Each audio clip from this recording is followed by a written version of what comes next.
Good morning. Welcome to Retro Toy Princess. I am Allison Troy, and my guest today is Colt from the Dad at Arms channel, or better known as Dad at Arms, depending on where you know Colt from. Because on Twitter, I refuse. Actually, no. It's always it'll always be Twitter to me. X No just matter sounds what, dumb. no matter what Grimes' ex-boyfriend wants me to call it. But Dad at Arms, aka Colt. Welcome. Thank you. Thanks for having me. You're welcome. I'm excited to have you. You are. It's been fun because over the last few months, I've got to say this a few times. I made a list of like 10 to 20 people I wanted to have when I started doing these live streams. You were on the list, so I've got like 6 people left, and of those 6, 2 of them were trying to nail the time down. So it's really cool to like collect them all basically. And That's right. so Add I'm them to your excited shelf. that you're here because you're one of my favorite people on YouTube creating content in the YouTube space. So, Oh, thank you very much. That's flattering. I appreciate that. yeah, I mean, well, it's just there are a lot of people in the MOTU space who do clickbait or chase certain narratives. You're not one of them, and I appreciate that because I like my content to I like to feel good after I watch something on YouTube, and I like to feel like I've learned more about a brand I love, MOTU. So just thank you. It's very much appreciated and very lacking in some corners. Awesome. Well, I'm So glad. we're I'm glad you appreciate it. yeah, That's been the goal. good. Well, congratulations. I'm at least feel like you've succeeded. So Yeah, I feel very happy. Like I don't do like clickbait stuff, and I don't not really in it for views or subscriber counts. right. But I I just I wanted to talk to people who create MOTU and have my questions answered for the main part, Yeah. and was able to build this out of it. And I've got to do a lot of really cool stuff with that and meet a lot of really great people. And You've had some really amazing guests. Like I've yeah, enjoyed I'm a little behind because it's hard to stay on top of these things, but I'm gonna hmm say like I've got 2 or 3 backlogged for this. Once we're done, I have a few pages I'm gonna film shorts for this afternoon. So I've got those saved to watch. So I very think you cool. have one with Ted Baricelli. Is it? Who is that Uh, again? Biaselli, Yeah, who is he again? from so he is the executive producer at Netflix. Um, life lifetime He-Man fan, and he's kind of one of the main guys who brought us Revelation and Revolution. Excellent. So he's great. He's a lot of fun. Yeah, so that one's him and Tim Sheridan. And Tim Sheridan is a comics writer, and he's also done a lot of adaptations Yeah. from comics to like animated movies and stuff like that. So he's worked on Batman, he's worked on Green Lantern, but for our purposes, he was one of the writers with Kevin Smith on Revelation and Revolution, and then he wrote the the 4th issue just dropped, but he was the writer on the Revolution prequel comics from And Dark this Horse. and this I've only read the one that came out sort of before Revelations, the like the thing we're gonna finger quote it, the origin of Skeletor, because as we've learned, Mhm. um, and try not to spoil it because I know not everyone has watched all of it yet. But as we've learned, there was a little bit of purposeful misdirection with that origin. So Yes, yes, and it, it in this new comic, specifically issue 4, the one that just dropped, they go into that again and kind of square that circle for everybody. So it's really neat to see it all kind of finally come together. really quick, let's say hello to the chat. I always forget that. I shouldn't. Andrew Gady's Toys is here. Great content for those who have not watched his channel. Andrew does videos all about the lady figures we did not get in the 80s and 90s. So it's pretty good content. I don't think he's dropped any MOTU yet, but we all know eventually he'll get there. So. Awesome. And then Adam at Radical Toys, hello, welcome. Ostradamus Toys, Oz. You and I technically met on a clubhouse, which was why I was like, I'm just gonna reach out to Colt now because we've technically met. That's right. It's a lot easier than just cold, like for me anyway. I'm still that dorky little person who it's like, oh God, they're on the internet, they're super famous. Not how it works anymore, but Not at all. Not at all. yeah, that is what's cool about Ted is that he has been in fan spaces so long. Hmm. It's not like people can dislike some of the choices made under Sure. his executive producership, but nobody can say he's not a real fan because he's been Right. here. And I they was can't gonna, and they can't say that he doesn't know what he's, yeah, because that was one of the biggest complaints is that the people working on the show didn't know the lore, and it's like, it's they like probably it's know the it better than most of us. yeah. Well, and with MOTU, that's the problem is which lore are you referring to? And Right. we'll start. Right. I purposely picked a page so we could dig into that. Because you're big on the lore as well. That's right, Andrew. And I literally commented on your Marlena. I've seen that one. Yeah, I watched that one. That one was good. I like that one. I literally was all up in the comments on that one, and I'm like, I don't think he's done any MOTU. Sorry, Andrew. It's been a weekend. Andrew and I and our friend Derek did a live stream on Thursday, and we even touched on MOTU a little bit. So, let's see. Okay, we're caught up, and everyone's now just saying hello to everyone. So Awesome. that's good. So for the viewers at home, I'm starting with the Colt, and we will get to that during the course of the episode. Has a lot of affection for He-Man and Teela as a couple. So I Yep. picked something that leans into that lore, but also my favorite forgotten lore of MOTU. And if I finish, I have a He-Man Teela writing Battle Cat page to work on. So. And I think that's one of my favorite images from MOTU. Is this? I have it on my shirt. I don't know. My camera's not picking it Yeah, up very well, but it's from that that's Alcala yeah. art of He-Man and Teela riding away from Castle Grayskull. After defeating Skeletor for the umpteenth time. Right. But I've always just, even as a kid, I think I just fell in love with that. And, I was a dorky kid. And so I think I liked the idea that Prince Adam was also kind of a big dork, but he Right. could become He-Man, and then he gets the hot warrior chick. And I don't know, as a I think kid, that was always kind of satisfying. yeah. Two things. As a ginger, we didn't have pre Little Mermaid. There were not a lot of. We had Medusa and the Rescuers, and otherwise most gingers were evil. Well, she was evil, but Teela was sort of the first heroic redhead that I remember. I don't like Pippi Longstocking, so that nobody can say, "Oh, Pippi." It's like no, that girl annoyed me. So I liked that, but I also like not only could she like my first MOTU impression, like because they were kiddie toys, and I was like 8 or 10. No, I was 8 when they first hit, right? And my brother was 2 or 3, so my mom picked up the entire first 4.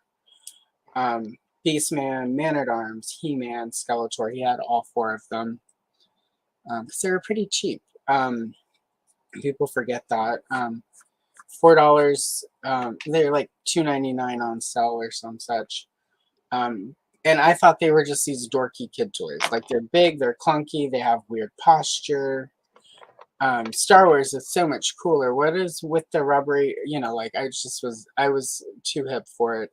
And then one day we were driving home, and he couldn't read yet, and he had left the mini comic in the car, and I picked it up, and it's the one where Teela is like bonking Beastman over the head with like her shield. I mean, with her spear. And I was just like, wait, who is this? And then after that, it became this quest to find Teela, and she didn't hit obviously until later. And it's like and then I saw Zodak, and I'm like, that's cool because he was Star Wars. Yeah. So for me, MOTU is Teela and Zodak, and He-Man is Teela's boyfriend character. So there you go. I love it. So, but I liked that. Like she had to get rescued a time or two. Sure. But it was only because she was overpowered. It was always like 2 against 1. Like if 1-on-1, Teela could hold her own. So He-Man they even had to have nerf her a little bit. Hello, Well, and And that's what I like about, there's some of these older books that we're looking at. I think even in this coloring book, it might not be in this one, but Tila actually rescues He-Man on occasion. Yeah. So it wasn't yeah, like you said, she wasn't just the damsel in distress, like a lot of. Yeah, here we go. We got He-Man locked up in a Yeah. Yeah. cell, and Tila Exactly. had to come get him out. Yeah. I mean, and that's, I think, I don't know. I think people lose sight of that. Yeah, It's like for Revelations when people are like, "Oh my God, it's so woke and this and that." I'm like, it felt really to me a natural progression from sort of, well, one, it was more adult storytelling for us hmm adults who now watch this stuff.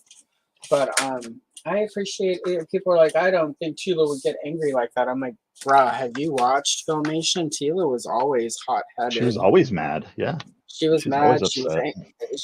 Adam was always slacking and he wasn't working hard enough. He wasn't taking his job as Prince serious enough. Um, to me, it made sense. I get some people want to disagree with it, but as somebody who, I mean, not obviously, I didn't have an ex who was secretly a superhero and had lied to me, but I had a similar situation with the level of what I would consider betrayal that much, and Sure. I moved to Oregon, so Yeah. I mean, I those are normal human those are adorable. So reactions. yeah, and I also thought it added a lot to when they do finally become, well, one, I'm gonna say in Revolution, when they were like, um where there was sort of like this mystery about, oh, will they or won't they? I'm like, I thought it was pretty clear at the end of the last one they were a couple. So Oh yeah, yeah. That um handhold at the end of I was, Revelation was pretty. and I I was think, like, yep, there it is. well, and that's also a Filmation thing, like, because I think where some of the people who have lost sight of the He-Man Tila thing are is because of Filmation, because Filmation toned that down. Um, it's like how Stratos's wife becomes his sister because they're like, oh, romance, no. Girls are icky. Yeah, girls are icky. But anyway, so yeah, I don't know, that always sort of confused me when people were like, they were never a couple before or whatever. It's like, And Tila. I take great pleasure in proving people wrong when they say things like that, because But I I've got think I was I've witness. got clips and stuff of it, of them I think that's openly one. talking about it. Yeah, I think that's one of the first times where I interacted with you on Twitter. Was somebody was saying all of that, and you were like, "No, it's been there." And I sent you a page from an old coloring book That's where right. That's right. it's the creepy one where it's that Skeletor tries to make Tila marry him hmm so he can become King of Grayskull. But at the end, like He-Man and Tila are, that's not a pose that I would ever take with a friend. It's not, and she's There's, already in a wedding dress. she is like, Inference is like, well, there is there's going to no, be a wedding today. yeah, right. I mean, I'm glad they moved away from it because there's some problematic elements to it, in my opinion. People can disagree with me.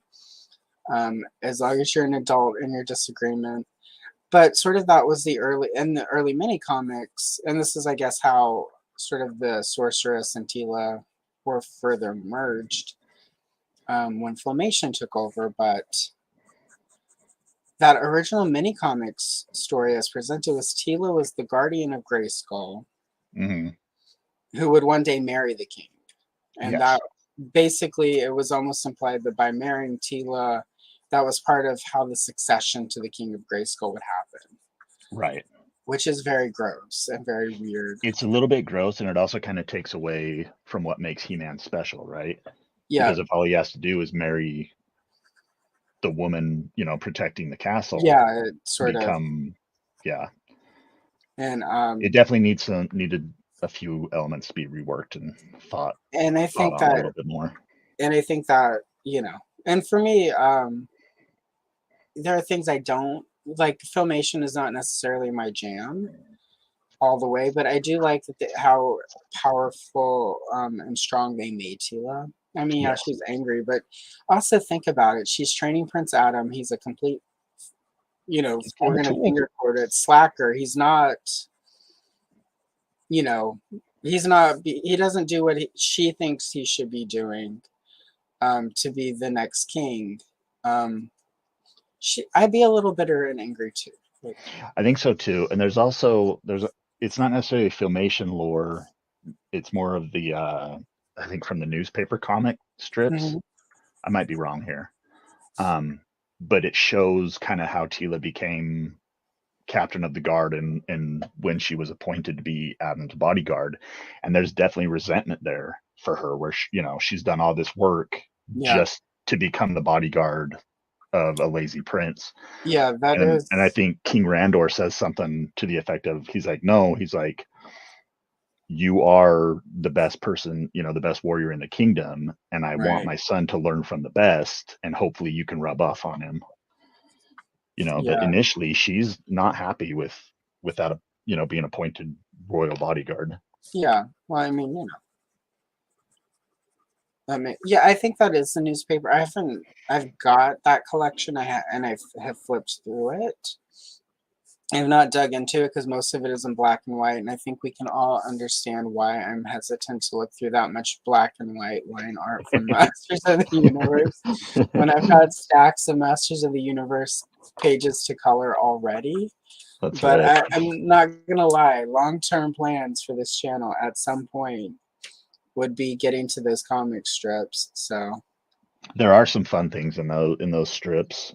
And they do kind of act as a natural progression from the Filmation cartoon. yeah, It even covers He-Man leaving Eternia to go to Primus with the new yeah. adventures and stuff, which is interesting. But he's still in his classic costume, But not his and new that's adventures costume. Yeah, well, and those were started after Filmation, if I'm remembering correctly. And if I'm Hmm. wrong, feel free to correct me in the comments. Because again, I've purposely not dug into those comic strips because I don't need the extra like year 7 channel plans yet. Like when I get to year 3, then I'll start looking at year 7. But if memory serves, the comic strip sort of started after Filmation had wrapped MOTU. Yes. So it was like Star Comics, it was sort of envisioned as a extension, like here's how we continue the story. And it had the snake. I know it had the Snake Man because I looked at that for one of my for my tongue lasher video. So yeah, like those, this would be fun to, and like I'm gonna start doing more of my lore, get back to more of my lore videos over the next few months. So I sadly, despite what I just said, will probably end up looking at those newspaper strips in the next 2 or 3 months and be like, in year 7, here's what Allison will be doing on the channel. So nerds, complete nerd always, especially for the lore stuff. Like there's always that story for me. Like the toys were cool, don't get me wrong. And one of the things I do like about MOTU was pre-filmation was I got to make a lot of my own lore with them. Hmm. But as an adult, I have way more affection for sort of the DC Comics lore, for the like the golden book, the storybooks and stuff, and you know, That's actually kind of my favorite when it comes to like lore that really speaks to me and yeah, kind of gets my imagination going. It's those old golden books stories where it had like the two halves of the power sword, and yeah, the castle was the fortress of mystery. It didn't belong to one side or another, and they were just always fighting over it, trying to yeah, gain control of it and stuff. yeah. I Just prefer felt, that yeah, graceful. kind of had more of a primal barbaric feel to it, where the world felt more dangerous than it Hmm. was presented in the Filmation cartoon. Well, the Filmation cartoon, like, and again, I'm happy that people definitely are going to feel different about this, and that's fine. Um, if you live in a healthy corner of fandom, people can disagree about this stuff, and it's not at the end of the 17 world. videos of you fighting with each other and Twitter threads of doxing and threats. Um, but I liked sort of the more open-endedness and sort of the danger pre-filmation. And pre-filmation, everything, like, they understand the world. Yes. Like, He-Man, like, and if there's something they don't know, the Sorceress of Grayskull can, like, she has an entire library of, like, K-plot book, like, welcome to K-plot book series. Like, you can just go in and conjure it, and, like, and for, 23 minutes syndicated cartoon, that kind of has to happen. There's not a way to, you need those conventions. But for me, that early lore that I love, like Point Dread, what the F is it? Like, they don't know. Nobody in story knows, other than every few years Point Dread appears. Yeah. Like, Castle Grayskull is nebulous and mysterious, and, like, yeah, and again, this is sort of like, like, different artists have different, and, like, I love how Alcala often draws Castle Grayskull like a literal representation of the toy. Like, it's just open in the Hmm. middle, like, it's not really closed off the same way. Um, but for me, as a kid, that was always part of the mystery. The Fortress of Mystery and Power was that the dimensions inside of it aren't consistent. It changes. It's like inside the physics don't make sense, and that It's for like me was that the what's that book? The House of Leaves, where yeah. Oh, everything. that's one of my fucking favorite. Oh, sorry, there's my F bomb for the episode. That's one of Well, my it's so good. favorite books One of ever. my favorite, another favorite fandom of mine is I love the Silent Hill video games, Hmm.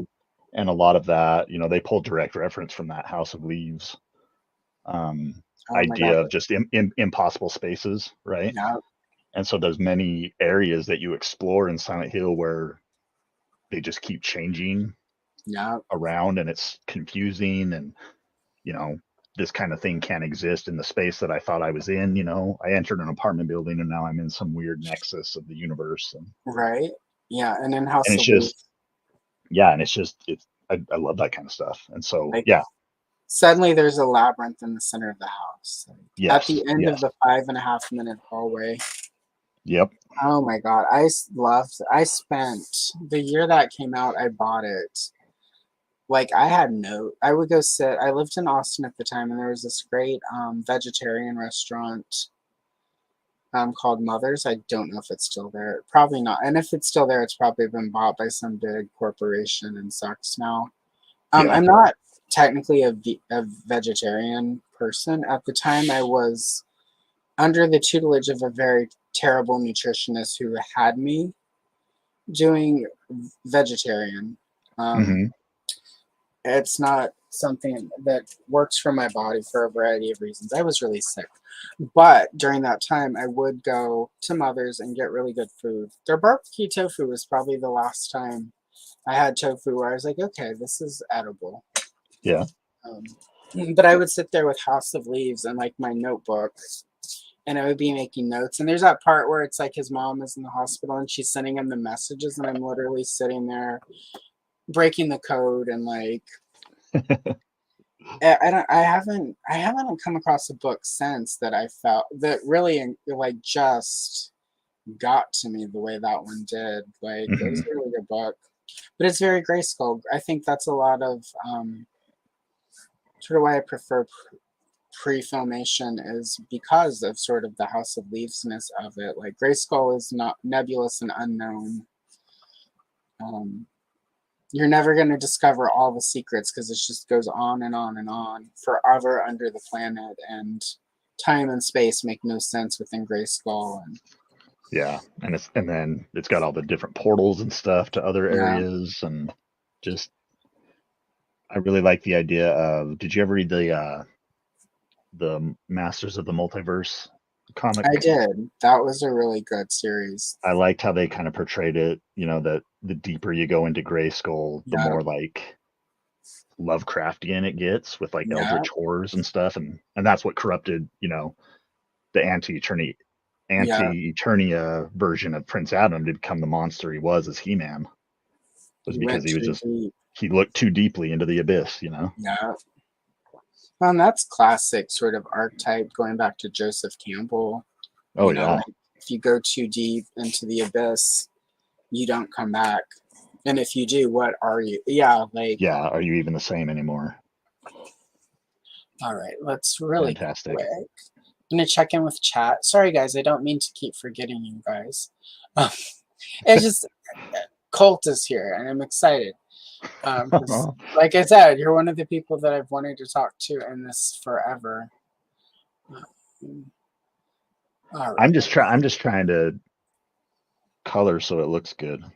Oh, well, I've got, like I told you when we were setting this up, I've got that side handle. You just have fun with it. Hello, Kayla. Lovely to see you. Kayla had Ted and Nate Barsh on around the time Revolutions came out. So Yeah, I did a live show with Kay where nice. the two of us and a few others, we did a live watch party of Revolution and talked about it Nice. as we went through. That was a lot of fun. Let's see. Oh, and they were having all the discourse about cooties and girls and exactly. Yeah, this is true. People can disagree with me, but they're usually wrong when they do. Exactly. But I don't tell you that. You just need to know that. You can. I did inherit from my grandma what I call the silence, and it's the thing where somebody says something that's just patently wrong. You can't do it as well online, but in person, you just let them say it, and you just look at them, and then you're just silent, Hmm. and then you go, anyway, and then you move on. Yeah, exactly, Brendan. Exactly. That was always sort of hardlined into it. Hmm. Yeah. Yeah. See, like I've got a really cool you know, my community is pretty cool. So that's why They I get was it. that's why I But was excited. I love that. I love that what he said about all the expectations, that Tia Yeah, had to live up to. And, going back to the Revelation response to how she was portrayed, I mean, just cut her some slack. Like she's a young woman. She's what, barely in her 20s. She's yeah, depending on expected to the lead the entire lore. military forces of Eternia, plus raise the prince to be king someday, plus all the things that she doesn't know about with her responsibilities as sorceress. Yeah. Let Well, and her just let the her have a fact freak that out moment once in a while. well, not only that, but there's the whole sorceress thing. It's not like I mean, obviously that was part of her arc and the revolutions, revelations. I'm just gonna call it the universe. Hmm. Um, but that was part of her arc. Is like one, she finds out you are destined to do this thing you may not want to do because it's very. There's a lot of responsibility to obviously to being the sorceress of Grayskull. Hmm. And one the man that you actually are in love with, like and that's evident. Like even when she's fighting it, it's evident she knows she has these feelings for him. Oh, absolutely. Um, And that's another thing. Somebody doesn't react that poorly, or not poorly. That's a bad way to say it, but they don't react the way that she reacted when she there's a sees the man that she loves die in front of her while also finding out his biggest secret. right one where he's essentially lying to her the whole time. So Hmm. like That's you gotta know, hurt. it's gotta. And there's no. I don't know. I don't personally know anyone who would just roll out of that. Well, okay, whatever. Yeah, it is Which what is it what it is. felt like people expected. Like, how dare she? Yeah, and when people were like, "I don't understand how disrespectful she was to the king and queen," and I'm just like, one, stop worshiping the tiara. We're America. We left England for this reason. Um, Well, and not only that, R.I.P. Rosa. she was matching Randor's energy. Like Not only, yeah, Randor, right, he reacted poorly in the first place. right. Maybe he Well, should it's have been a just better king in that moment. I don't know. 100%, and like at the same time, like this is a point I made. I think when Kayla had me on Geek the F Out, she and Johnny they did a like a rewatch of it, and one of my points was Tila's adopted, famously, right? Like there's this whole Right. adoption. She doesn't actually know she doesn't know who her mom is. She doesn't know who her dad is. Depending on the lore, her dad is either actually her adoptive father is her real dad and he's just pretending to be her adopted dad. Let's not even get into that. Or it's Fisto, right? Or Which is she hatched from an egg and has no dad, or she's a clone, right? Made by right. Skeletor so we could raise her and marry her. So let's just, if we look at Exactly. the four Tila daddy stories, one is an egg with no daddy. Number two is Skeletor is technically her daddy, who then tries to raise her to marry her. We're Hmm. not going to unpack that this morning. It's too early, and this is just coffee. It's not Irish. Um, if we have, we'll do. I'll have you on for like after dark, like in the Ooh, I love evening, it. Let's get and we'll into do the. I'll get a couple of us and we'll do cocktails and we'll dig into the gross parts of that. I dig it. Or it's her adoptive dad who her real dad is pretending just to be her adoptive dad to protect her mom. Um, You know, or that was one thing that I always kind of struggled with was how that was portrayed. It's like even if, he's a real father, he's pretending to be her adopted father, like what's the purpose of that? when I And then and somebody put it to me, like somebody explained it to me. I'm trying to think of who made me see it differently. But it was basically like he understands what her destiny is as sorceress. And as they right, understand the role of sorceress is that once she steps into that role, she has to sever all connections with the people she loves. right, So, what's easiest for Tila to sever a relationship with an adoptive father right, or her actual father? And I think that's right. what Duncan was trying to do. At least that's how I like to look at it now. And that's actually really good perspective. And also, again, another reason for her to get mad because, again, he's making decisions based on what he thinks Yes. she needs rather than what she actually needs. So that I actually like that. I don't want them to revisit it, and if season three does happen, fingers crossed. Um, Hmm. if season three happens, I don't want them necessarily to revisit any of that, just because like I feel like that would be taking the story backwards. But if at some point there's a sort of like Tila comic that ties in, that would be great for that. Because I do think like there's some meat there for their like relationship to evolve and grow.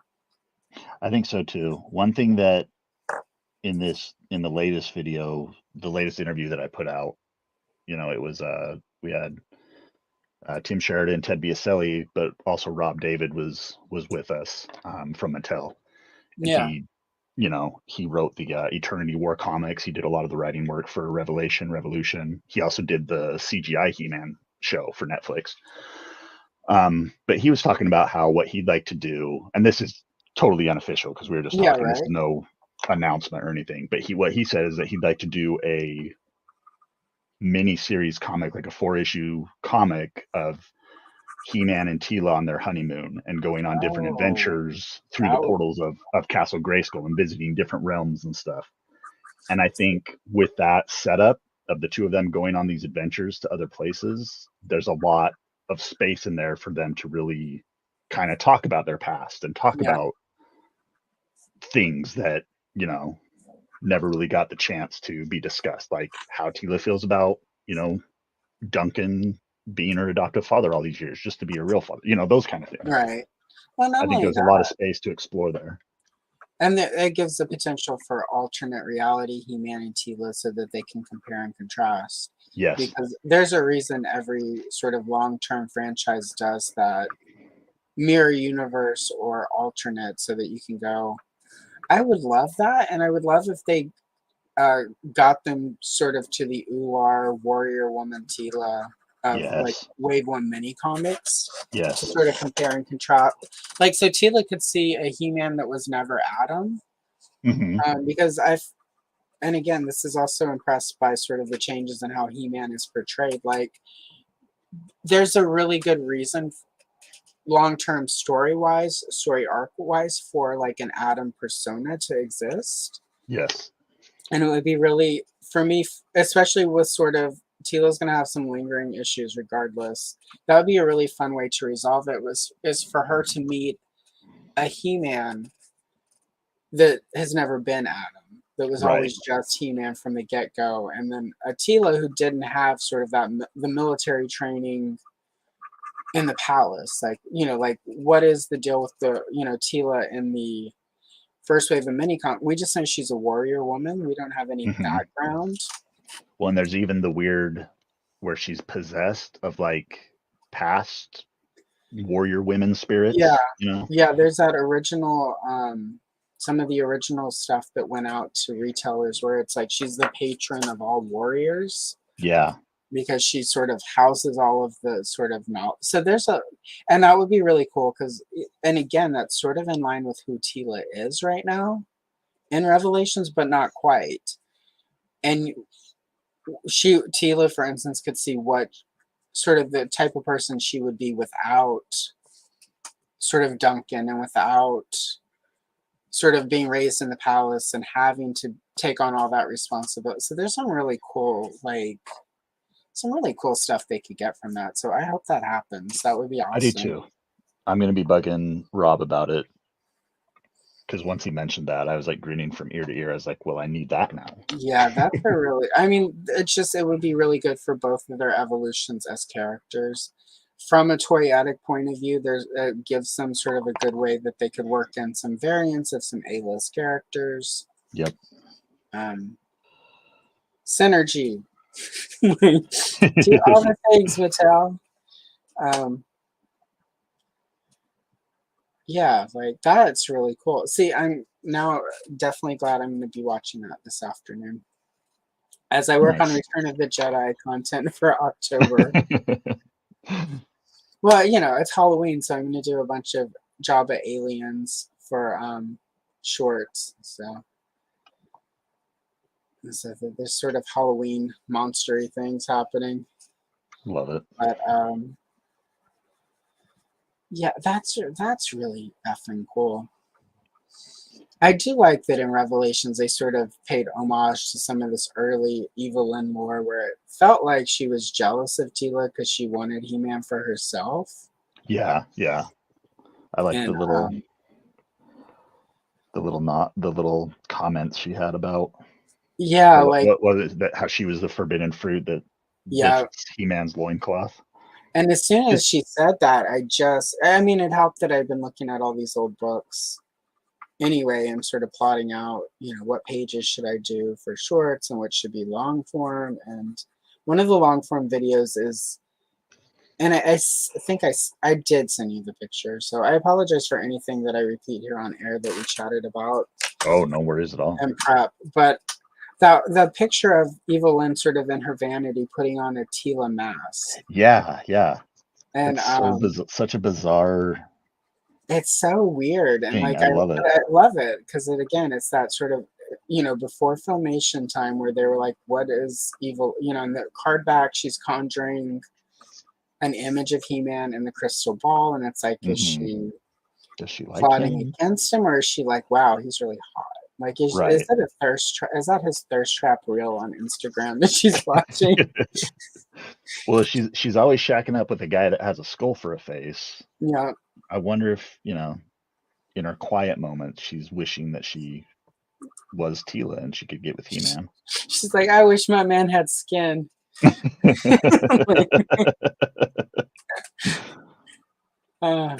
You've probably seen it, but there's this little cartoon that I see floating around occasionally, and it always makes me laugh when I see it. But it's Evelyn and Skeletor just laying in bed reading together Yeah. at night, and like Skeletor's looking at her, and he's like, okay, wait a minute. He's like, so your name is Evil Lynn, like Evelyn, but just evil? And he's like finally Right. getting it. He's like, I just got that. Right. That's It what's just makes funny me is smile. I got that. That was when I saw her on the peg the first time. I was like, Evelyn. Oh, like Evelyn. That's Yeah, funny. you're like, that's clever. And I cracked up. I cracked up. I had to have her. Like as soon as I saw her, I was like, and that was like we didn't know what figures were coming out. They weren't always on the cross sell.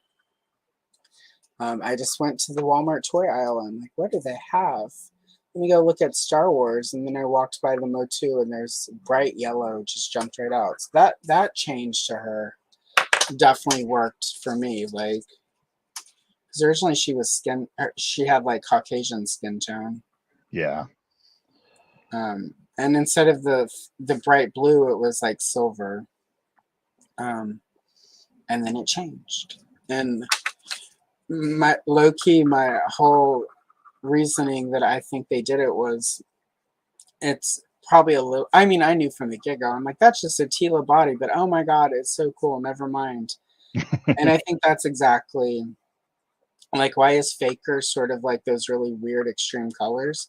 The part sharing of it and the fact that it's just He-Man with Skeletor armor is a little bit less evident because of the color scheme. So yeah.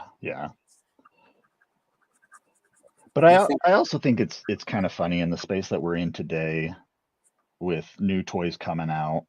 right, I occasionally I'll see comments of people complaining about how similar the toys look to each other and the reuse right. of certain armor pieces. And in my head, I'm just thinking like, but that's the That's pretty point, common, right? that's MOTU. That's how it's always been. So Yeah, anytime it's I'm glad they're still doing that. yeah, anytime somebody makes that complaint about MOTU, I'm like, do you even understand MOTU? The entire Right. line from day one was like, like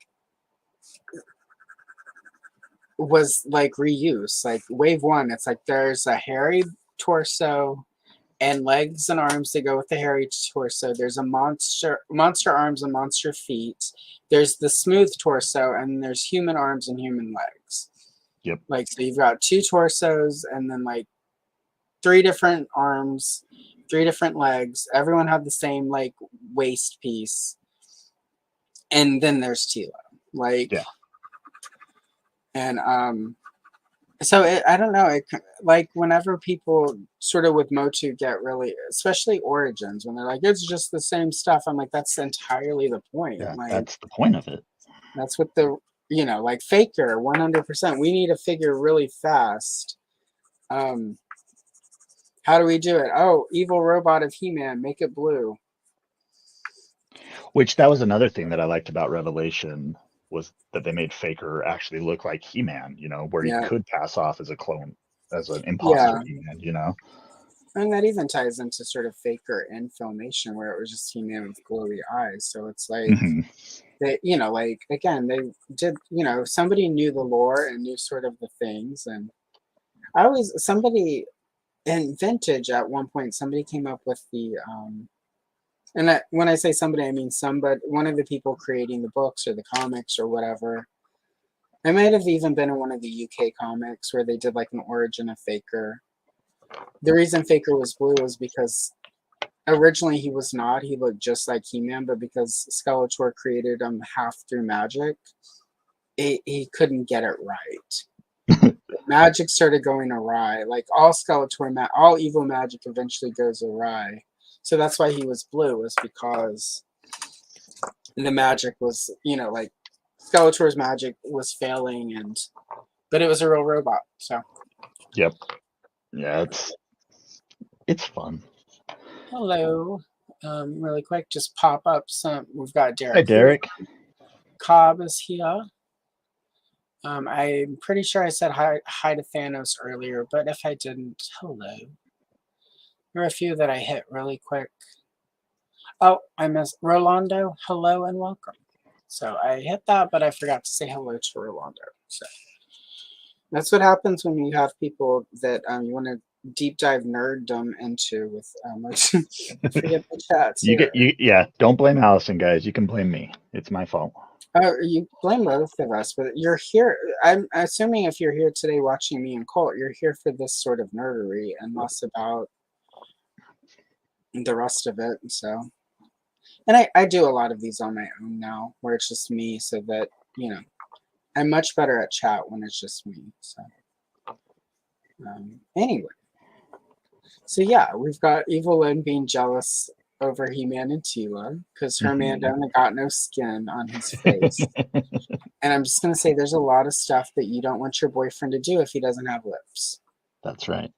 I'll leave that to that's a conversation for an after dark martini. One of the funniest things is when Revelation came out, Kevin Smith did one of his Fat Man Beyond podcasts with Yeah. Griffin Newman, the voice of Orko, Yeah. and they were talking, and there's a moment in the show where they were taking questions from the audience, and someone in the audience was asking about if there's anything that they weren't allowed to put into the show because it would be inconsistent with the characters, or did Mattel like come down on a hard line about, no, this character would never do that. Right. And this was right around the time that it had come out and been revealed that Batman doesn't do certain things with Catwoman Right. in the bedroom. And Kevin's response to it was pretty fantastic about what He-Man is willing to do, and basically implying that Tila's a very happy woman when it comes to Right. that. But it was just such a fun response. That, and let's take a moment to like the whole Batman thing weirds me out, like, because that's a choice a writer made. Yeah, It's like it's a that's really weird choice it's like, that you have why made. is that?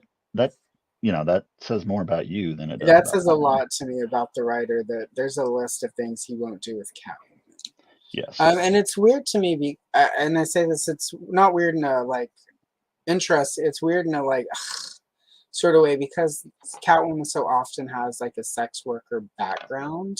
Oh, absolutely. She's That very much. when I heard that, my first thought was, oh, here's a writer who's like telling us about some like weird misogyny he has around the fact Catwoman used to be a sex worker and has some sexual abuse history, Mhm.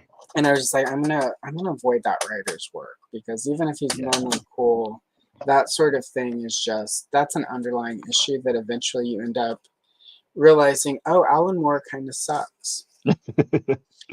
And that's a lot of stuff that I've read now from somebody who sucks that I didn't have to read. So when those warning flags happen for me now, I'm like, I'm old. I don't have a lot of time to read anything. I'm just going to avoid it. So Isn't that the great thing about being an adult, though? Is that we don't have to do things that we don't want anymore. well, exactly. Like, like there's a lot of people right now on the internet who are very vocal about how Star Wars is ruining their childhood. And it's like, it's Sure. really easy to not watch it if it's not making you happy. Yeah. So, And whatever is happening now, it doesn't change what you love about Star Wars in the yeah, past. that's what's weird to That me. stuff's still there for you.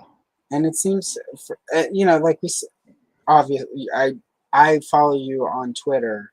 I saw sort of some of the stuff that you got to deal with around both of them, both Revelations and Revolutions, and Hmm.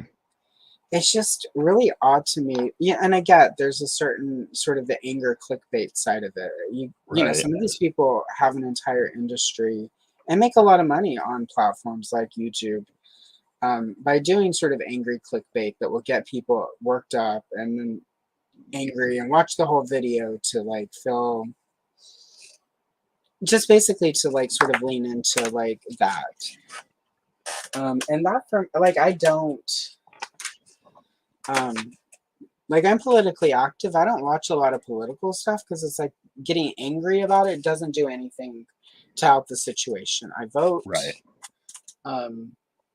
Like if certain company I feel like it has crossed a line, I don't buy their product.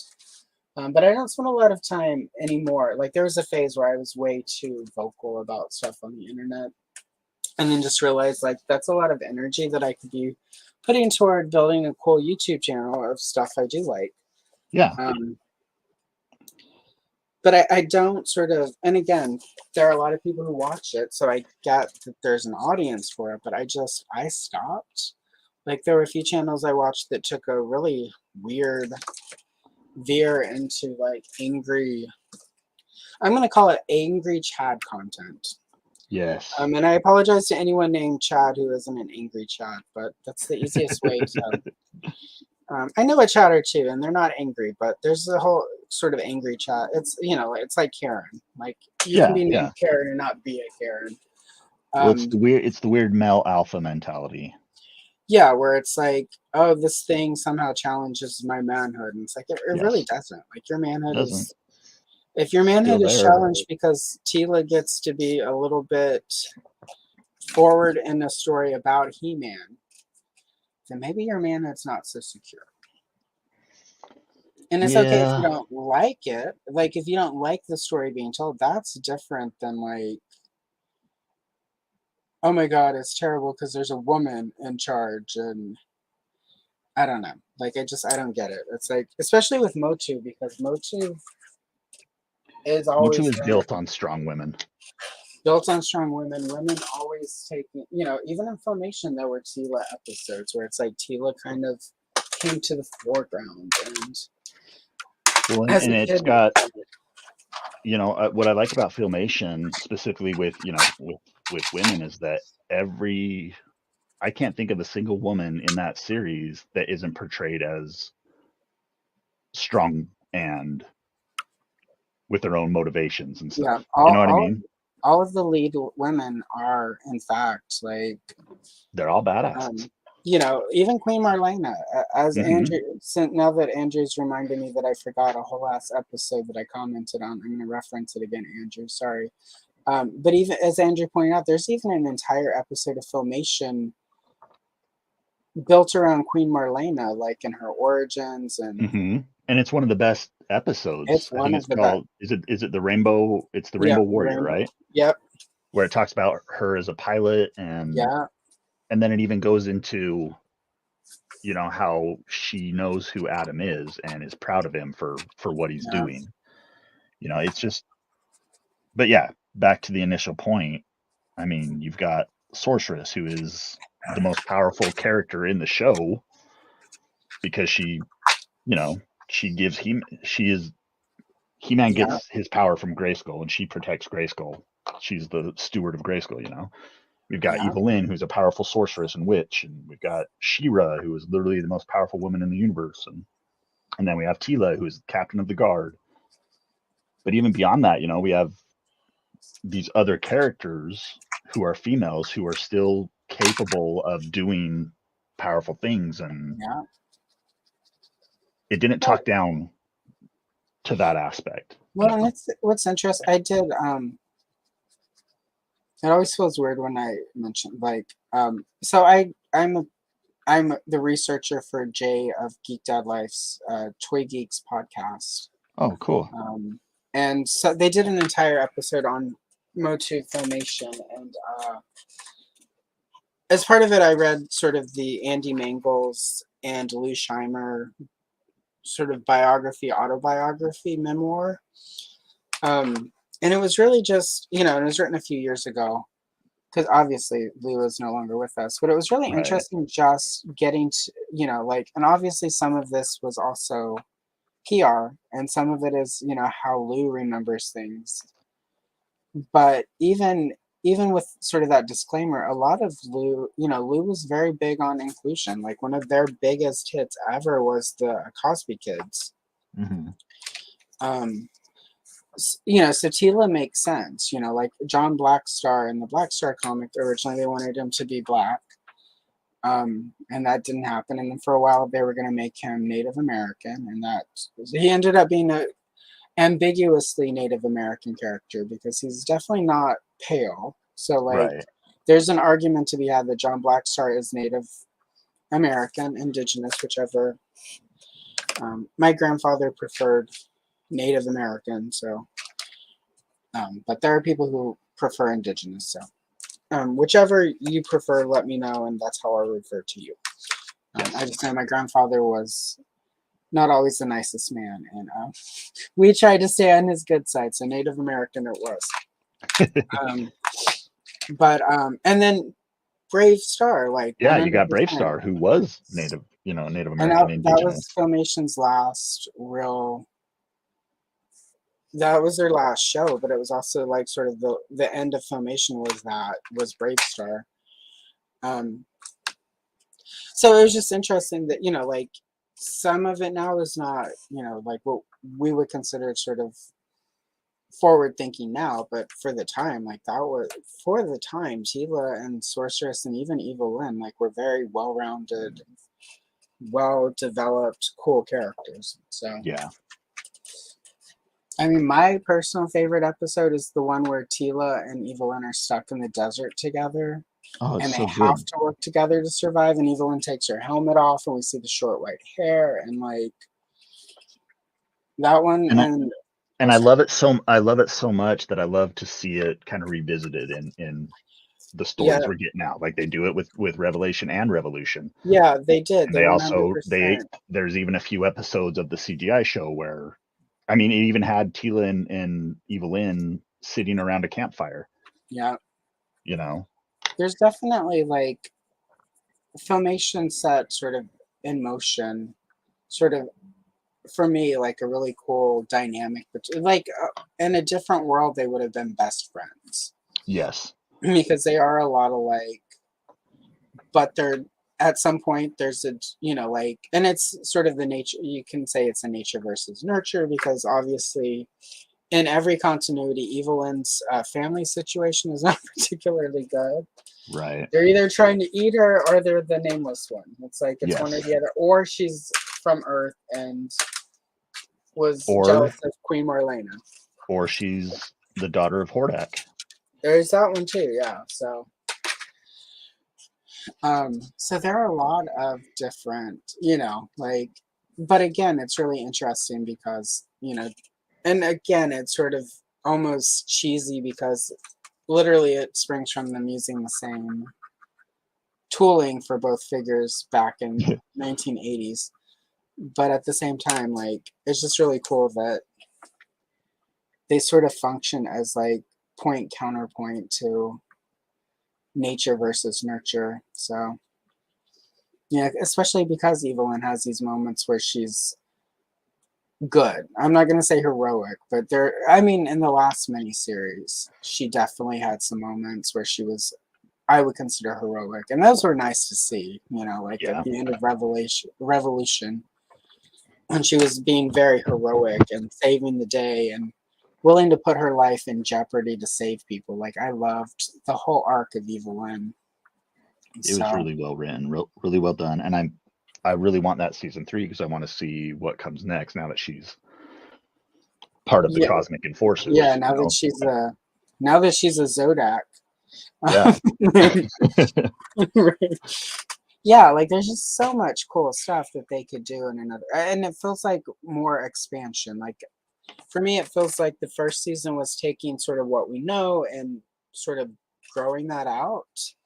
And then with Revolution, it was again taking and repurposing a lot of Masters of the Universe old existing lore to like put us into a new place with it. yeah, And I feel like at the end of Revolution, we're to a place where it's like they could actually really go in and do something new and exciting. So yes. We're all fingers, caught up now. yeah, like they've merged all the different lores enough that like they can go in and start building a lot of new lore. So anyway, Yeah, that's, they could do some really cool stuff moving forward. and I hope they do. I do too.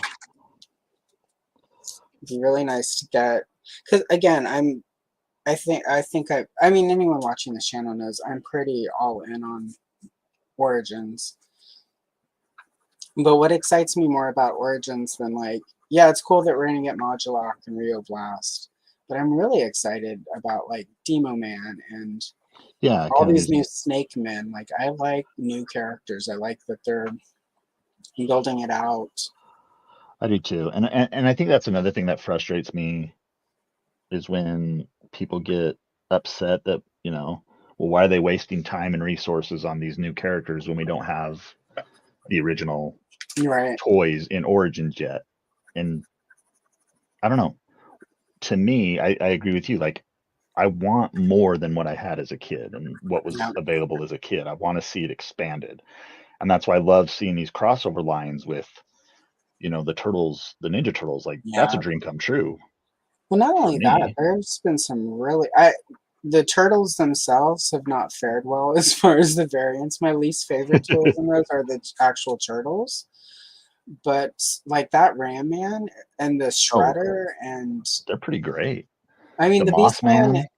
Beast Man people are like, well, he's pretty lazy. I'm like, I could care less about the Beast Man underneath, but all the new armor and the shield and everything. Like I'm 100% gonna have an extra Beast Man that I'm gonna unbox at some point. Some Mhm. point after removed, and I can start unpacking. But 100%, those pieces are going to I'm going to kit bash an original character with those because how can you not? Like They're just fun, it's just and that's what it is for me. Like I'm not a big wrestling fan, so I could care yeah, less about the Masters of the WWE Universe toys that they were putting out. But I'm glad they exist because it shows that MOTU is willing to go to these yeah. places and to try new things, you know? I bought a lot of those so that I could kit bash and create. Sure. And some of them I left as is, but it was just cool to get Becky Lynch and Stephanie Mc, and those are different Right. tooling for the female buck and origins that I've used a time or two for customs. So Well, and there's some cool armor that they yeah, come with, you know, like Triple H comes with that cool skull helmet. yeah, The Stephanie so McMahon Evil Lynn one comes with the cool bone yeah, wand. that mask and the wand and Yeah, like just what's not to love about that kind of stuff? when as a kid, like my lore, because again, we did not get Filmation in my area until 1984. Um, and Evelyn did not appear in any mini comics until I think 84. Like she didn't.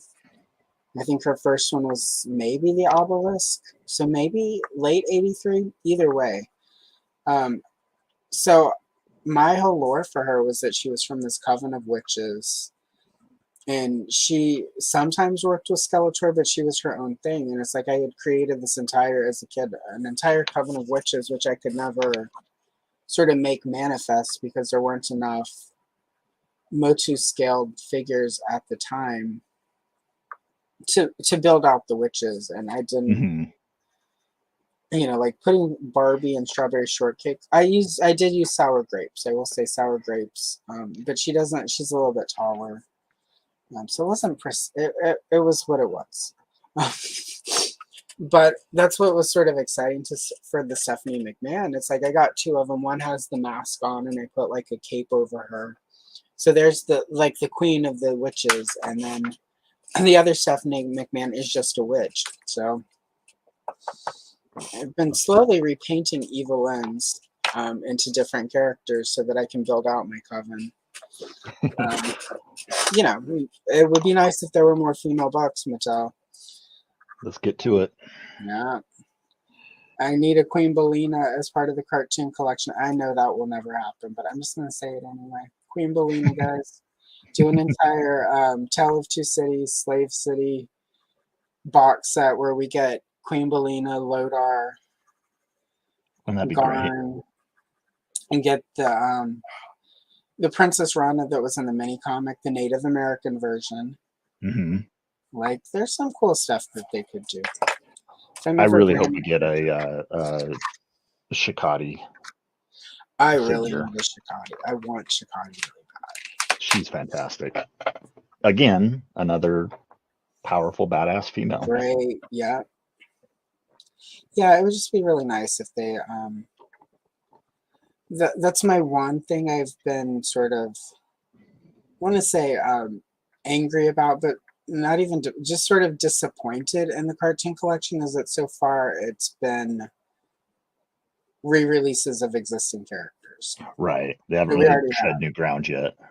Like I would like if they were doing sort of but also they're mixing in the fan favorites, since a lot of the fan favorites are ones that people did have a hard time getting. So I'm kind of that's why I'm not as disgruntled about it as I might have been otherwise, because there are people getting some figures they could not get before.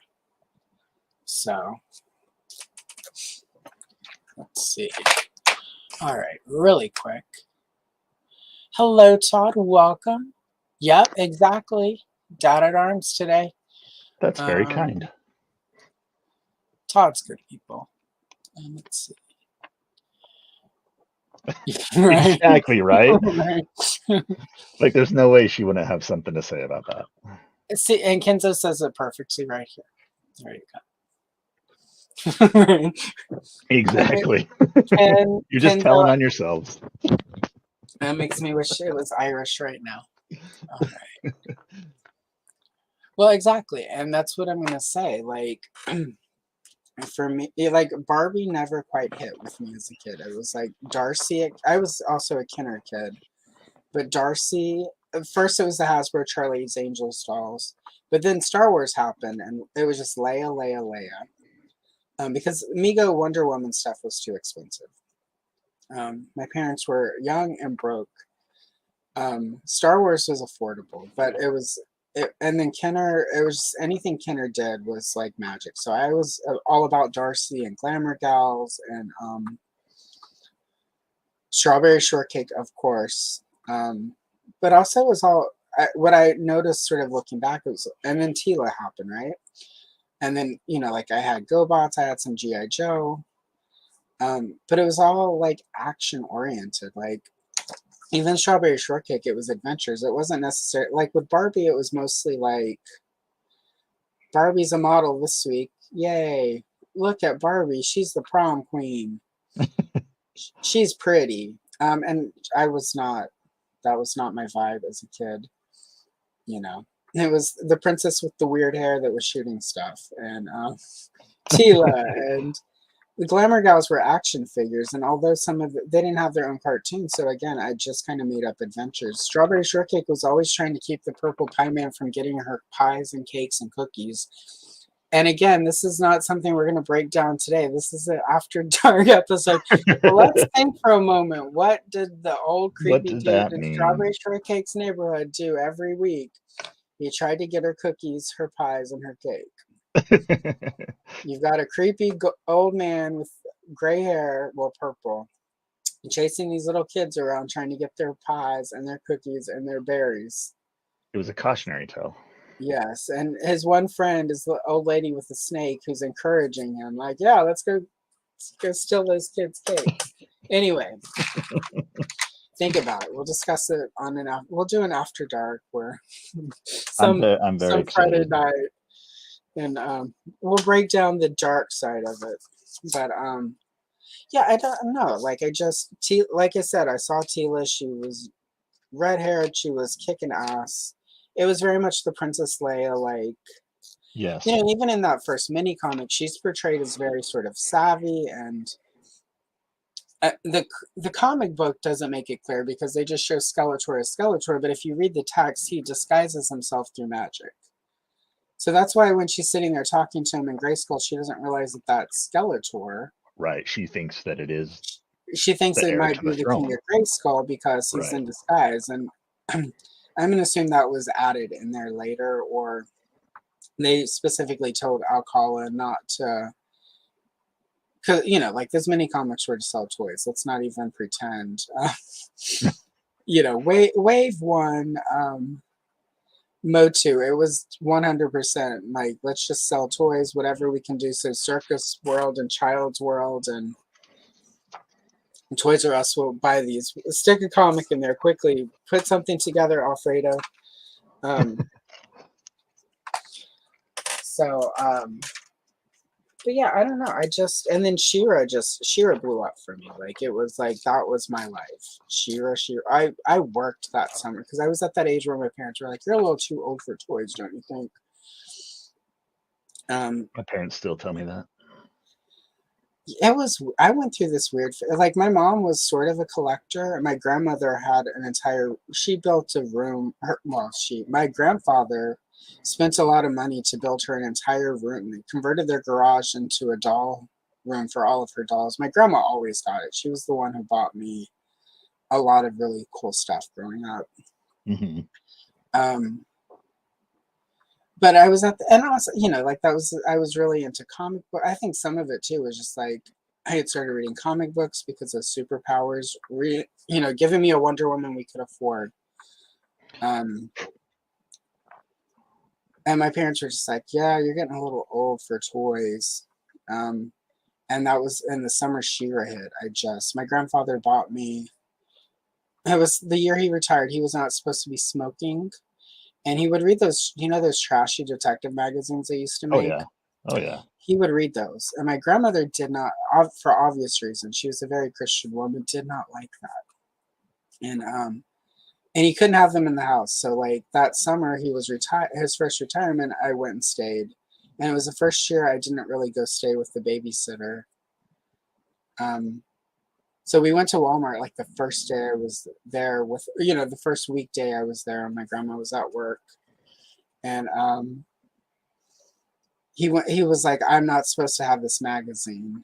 Don't tell your grandma. And he was dying. He retired because he had emphysema. Like, so the other thing he's not supposed to do, smoke. So it's like we would leave the house, and then after Walmart, we would go to McDonald's, and he would buy me a sundae and a McRib, which is why to this day, every time the McRib comes back, I get excited. Reminds me of Shira and my grandpa. And he would sit there at McDonald's because you could still smoke in restaurants, smoke a Right. cigarette. We'd split the McRib, split large fries. He'd read his trashy magazine, and I'd get a toy. And that was how I got Shira, because my mom was like, I don't know, that's, like, you're getting too old for toys. And we just bought you all that Madonna album. And to be fair, they had a CD player, so I got a Madonna CD in like 1985. CDs were not cheap when they first came out. No, they weren't. So this was the year they started getting money. So it was like, my mom was kind of like, it's comic books and music and boys or toys. And I don't understand. Anyway, my mom, I love you, Mom. R.I.P. Mom, but my mom was a little, we call it undiagnosed bipolar in the modern age. But back then, my mom was just a little. So I worked that whole summer. My uncle worked at a body shop. They needed someone to replant the entire front garden, so it was pretty when people went to get their car fixed. Mm-hmm. I made enough money to buy all of the horses, the entire wave one that was out up until that point. Frosted did not come out until the fall of '95. I know this because I had to wait to buy her.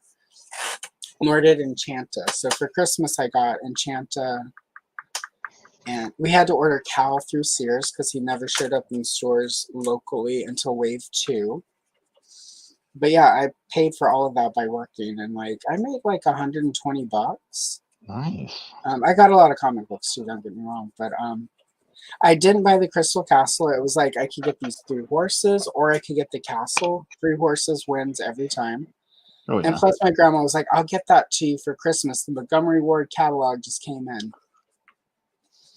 That's awesome. So, yeah. Same grandma who helped my mom get us Eternia by ordering it through the Sears catalog. Oh, that's so cool. She's a good grandma.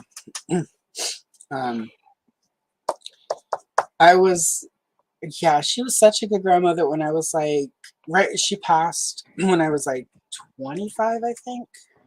Yeah, 25. And it was right around the time eBay became a thing. And I found the very happy home with like a bunch of dolls, a bunch of furniture for $500.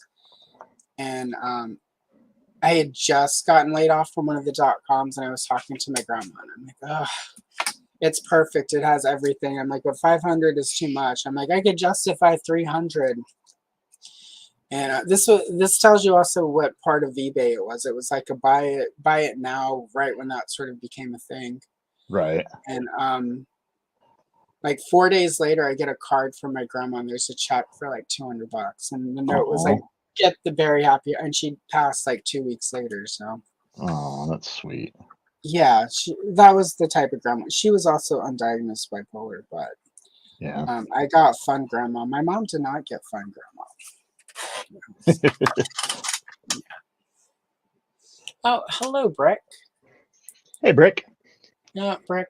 Good people. Very good people. Yeah. There's like I was sort of making snarky comments about the darker side of ToyTube earlier, but there's actually a lot of really decent people making ToyTube content.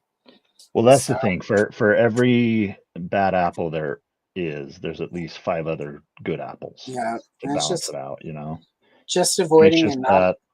Yeah, it's like focus on the positive aspect of things because the negative is always going to be the loudest, and that's why it seems like there's more negativity out there than there actually is. Well, and also YouTube serves you less of that if you watch less of it. So Yes. once I stopped clicking, they stopped suggesting it as much. And then when I just haven't clicked in months, I just, if it pops up and I just scroll by, I'm like, nope. Yeah. And it's to a point where I've not actually actively seen anything like that in my YouTube. And I've got like 5 different YouTube accounts because there's like the work one, there's the one from my YouTube account, there's the one that I usually use. But I have finally curated all of them so I don't get any bullshit in any of them. That's awesome. Oh, You and know, there's for my for suckers. and for me, I remember, I kind of fell into that trap of those kinds of channels because it was back around when Revelation was first announced. Yeah, And as a fan, I was desperate for any news about a yeah, new He-Man thing. Unfortunately, the ones talking about it were the ones who weren't being truthful about it, and you kind of you find that stuff because it's all there is out there, and so it's easy to be misinformed and to think, oh, is this actually what the show is yeah. going to be about? Well, and there was also that point sort of during the pandemic where it's like we were just all at home watching Yeah, stuff. Like, we had nothing else to do. yeah, there was not, and even I'm going to assume that because you're a farmer that there was a little bit um there's some of your work that wouldn't have been interrupted the same way, but there are parts of Right. every that would have been, and even sort of like evening stuff. Like if Yes. you have like every Friday you and the wife go see a movie, that was not happening. Like it's Hmm. just there was nobody who wasn't impacted. um and a lot of us watch too much YouTube. Exactly. But But now that we're older and wiser, a few years on from that, yeah, and as we kind of alluded to earlier, I've had my run-ins with specific people in that space. yeah, I And I know exactly who they are, and I know exactly how they present themselves, and I've done the research. I know that they're full of shit. yeah. Well, it's weird because there's a whole like a strange sort of cult of personality that happens on YouTube where it's like, especially some of the more egregiously terrible ones will build sort of this have such a cult of personality built around them that like you can prove them 100% wrong and their stands are still like no, they Yeah, were it doesn't right. matter. It doesn't matter. And it's I don't, yeah, it's a big part of what because I think because you used to be a reporter, correct? Yeah. Yep. So And I was, yeah. So yeah, you've probably experienced it directly. So, yeah. Yep. because I went to college and was going to be a journalist, and it was the '90s, and we watched the first week in sort of journalism class. Our professor shows us 2 movies. He's like, the first one is what you want journalism to be. The second one is what it's becoming. So the Hmm. first movie we watch is All the President's Men, right? Right. Which I'd seen a million times and like loved it. I'm like, yes, I want to be a reporter and discover everything. He's like, and afterwards we had the discussion. He's like, yep, that's what you should want to be as a reporter. He's like, here's what you're going to encounter if you try to be a reporter in the modern day. And then we watched Network. Yes. And it was this was the '90s. It was around the time I believe that Lorena Bobbitt was on trial. It was during the Mary Jo Buttafuoco, Amy Fisher era of trash TV. My hero, Tanya Harding, had just done her best to elevate herself from second place to first place. Um, so- and I was just like, I don't. I now kind of look back and think if I had been able to if I had continued, I might have been able to um, go forward with sort of the ethics that I believe in around journalism, but I also am not so deluded that I think I could have made a huge impact. Right. And I probably would have still ended up walking away being discouraged just from the churn in it. So And that was anyway. kind of my experience. I was in college in the early 2000s. This was right as YouTube and Facebook had become a thing. And so by the time I got into the workforce, there was a definite shift from traditional journalism to social media focused Mm, journalism. And with that, unfortunately, a lot of ethics fell by the wayside in terms of what content, it went from having good content with verifiable sources and fact checking and stuff to, well, what gets us the most clicks and what makes us the most money off of those clicks. right. Yeah, and And that's sort of a the frustrating place to be. and just sort of the like, well, it doesn't matter if it's not true as long as you say allegedly. Yes. Yep. Or like if you're talking against a big corporation and it is true, but they're a big corporation that could sue you, you have to still say allegedly, even if you have facts that prove it. Right. And it's just, I don't know, it's really, again, I'm glad I didn't go through with it. There are many reasons why I'm glad I didn't go through with it, but I think I would be very disappointed in life right now if I had stayed and sort of chasing media. And so, really quick, let's see. Well said, Brooke. And Brooke does I can't imagine Yes, anyone sir. watching me today is not subscribed to or watching Brooke, but if you're not, go check him out. He's pretty Um, great. he's really great. What I like about Brick is he talks a little bit about sort of all the toy stuff we do talk about, but he also highlights creators, and indie toy makers as well as like customizers. And I think I was on his show back in the beginning of it. Like it was like my third or fourth live stream I'd ever been on before I was even doing regular live streams on my channel. So, and Brick also helped me manifest my logo. So. Oh, very cool. Yeah, Brick is one of the 5 people that are responsible for me to finding my inner princess of power and getting the hell on the internet and making stuff. That's awesome. Always thankful to Brick. Um, so yeah, so really quick, this is the part where I'm going to put you on solo, so you can hold your page up to the screen so people can see how you're doing. Okay. I finished one. Now Excellent, I moved on to the other one. So here's my first one. excellent, it's beautiful page, love it. And then this is my next one Oh, that's a great one. I love that. that I'm working on. Yeah, perfect. So yeah, I did have the kind of more in line with what I appreciate with the He-Man and Telon Battle Cat, Yeah. but I thought this might be a little too detailed to do in the time allotted, so I'll save that Yes. Um, for that later. that is one thing I forget. Like I, obviously I'm getting pretty far on this, but I also do this a lot. Like somebody asked me the other day, how long does it take you to film one of these? And I'm like, oh, this one only took like 6 hours.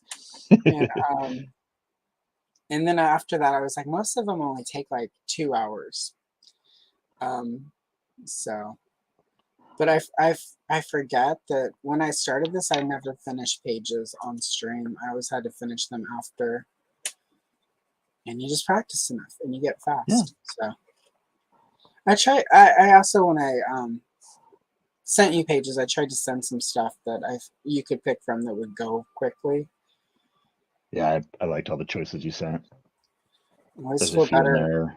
My when wife I likes give to my. color in the evening times, so there's a few Tila ones in there that I'll print off for her to use. Do you have like a background in art? I do not actually. You don't. I can barely draw stick figures, Nothing wrong with but that. I have a brother. My younger brother is very, very talented, and he actually does a lot of commission. I've had him, I've commissioned him to do a few things for Oh, me. nice. That's Um, cool. Let me grab one real quick. I think you'll appreciate these.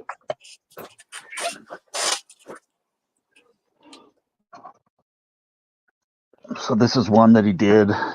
This is a few years back. Oh wow, I'm gonna put you back on solo. Oh my god, that's amazing. So he did that one. And then I've got this one here that he's done. Oh wow. And then he did this one back when my wife graduated from grad school. He did this for her as a gift that I commissioned just to kind of help remind her of who she is. Oh wow. That's amazing. So, and he kind of based the features on my wife. That's For I that like one. I also like that redesign, so Yeah. it's a really cool costume. Yeah, it's really As neat. Rick says, wow. Like, So he's that's very really good. cool. I It am is. not. Okay. Well, you know. You know. We all get certain talents from the family gene pools. Yeah. Apparently, my talents were in manual labor and raising farm animals. So Nothing wrong with that. Like yeah, it makes me happy. So that's all that's important, right? I think that's the more important thing. Like I used to do a lot more art stuff, and now I sort of just color on the internet. And what I have realized though, as I had become so disenchanted with art that any art was not pleasant. Mm-hmm. Um, and I never had that experience with coloring stuff. Like, yeah, there. I mean, I'm not gonna pretend like every one of them is a knock out of the park, but I'm far less attached when something doesn't work out. Like when something doesn't quite land the way I wanted it to, it's way less. I don't want to say traumatizing because that's really, it's really not an accurate way to, explain it. But like it feels less heartbreaking whenever like I'm coloring something and I don't quite nail it. It's a lot easier also just to reprint it and start over. That's true. Yeah. Which is, one of the reasons I do prefer PDF than actually coloring in a book. Don't like it, just start over. So, Yeah. but yeah, I don't know. It's weird. Like, if you had told me as a kid when I was, like, I'm going to be a great artist, that this would be sort of the art I was doing, I probably would have laughed and made fun of you. And now here we are. So, Did you take like traditional art I took, courses and stuff? I I like was very fortunate in public school was that my school had an art program in elementary school and I had a very good teacher. Um, like, that one teacher everyone says that, like you get and she changes your world, your perspective. But Mm-hmm. then in middle school, we didn't have an art program. All the money at my school went to sports. Okay. So I had a lot of years where I didn't have any sort of anything. And then I got into college and I had a good professor in my first semester. This was when I was going to be a double major. I was going to be major in art and which is what the journalism program at my college was, mass communications. Um, and I had a really good teacher my first year of art. And it was, the base, it was more history than actually hands-on art. And then my first sort of hands-on art class, my professor sucked. The worst. Like this is the only way you can ever do anything. And I will say there is, when you learn things, there's sort of a value in learning a technique a certain way Mm-hmm. so that you can then create your own especially in art. I Right. feel like, yeah, Right. you should know the basics. Like you should know Sure. the basics of like how paint works and like how to achieve a certain look. And But like this went color sort of theory beyond and where it's like this is the only way you can do it. uh, And it just and I didn't like him. He was very dismissive of everyone but like one or two star people who, in my opinion, an art is subjective, but couldn't paint their way out of a paper bag, much less into one. Um, just but they were also the students who were like, "Oh my God, your art is to him like your art is so amazing. How did you ever?" And his art was, in my opinion, mediocre. Hmm. Um, but that doesn't mean he can't be a good teacher. There's some people who Sure. are not very good at a certain whatever who are still Well, really good teachers. yeah. Right? What's that adage? Those who can't do teach. Teach right, and so anyway, um, like and my elementary art teacher was complete opposite. She like when I was doing she was teaching us stained glass. She had her massive stained glass that she was working on in class. Oh, that's While we cool. worked on our tiny little ones learning basics, she was doing, That's like awesome. the type of thing that you would spend thousands of dollars to buy from her. Right. And she would always do that when she was teaching us something. She would be doing it at her level. Yeah. And as a kid, I didn't quite grasp what she was doing, but what she was doing was showing if you practice and you learn it and you do it, here's what you can achieve. Yeah. You can elevate Without necessarily saying, something. "Look how great I am," she would just sit there Exactly. and do it, Exactly. and and then when she was breaking glass for it, if she fucked her glass, there's my third and final f bomb. Um, but if she messed it up, we saw her mess it up, and we saw her have to fix it, and with glass, she's like, and you can't always fix glass if you break it badly for stained glass anyway. So it was just but that was she basically modeled it for us while she was working on her own art. And for me, That's cool. and that's kind of how I learn. I do really well if I watch YouTube tutorials because I'm seeing somebody actually do it, but they're doing it in their way. Right. And, with art, your way is not going to be my way. There's some really great adult colorist artists on YouTube who do tutorials. I can't ever get their technique to work for me. Hmm. But the failure of their technique for me helps me find how to make it work for me. So, Yeah. um, and my college professor just sucked. So his wife later left him, and last I heard, he's not teaching and he's miserable and unhappy. And I'm just gonna say karma, and I love that for him. I took one.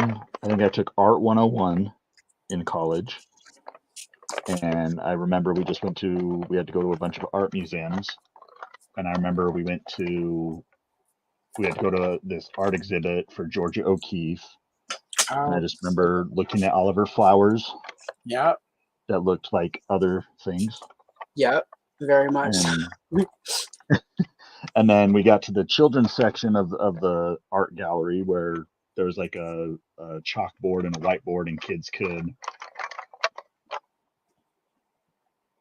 Oh, thanks, Brick. That's very nice.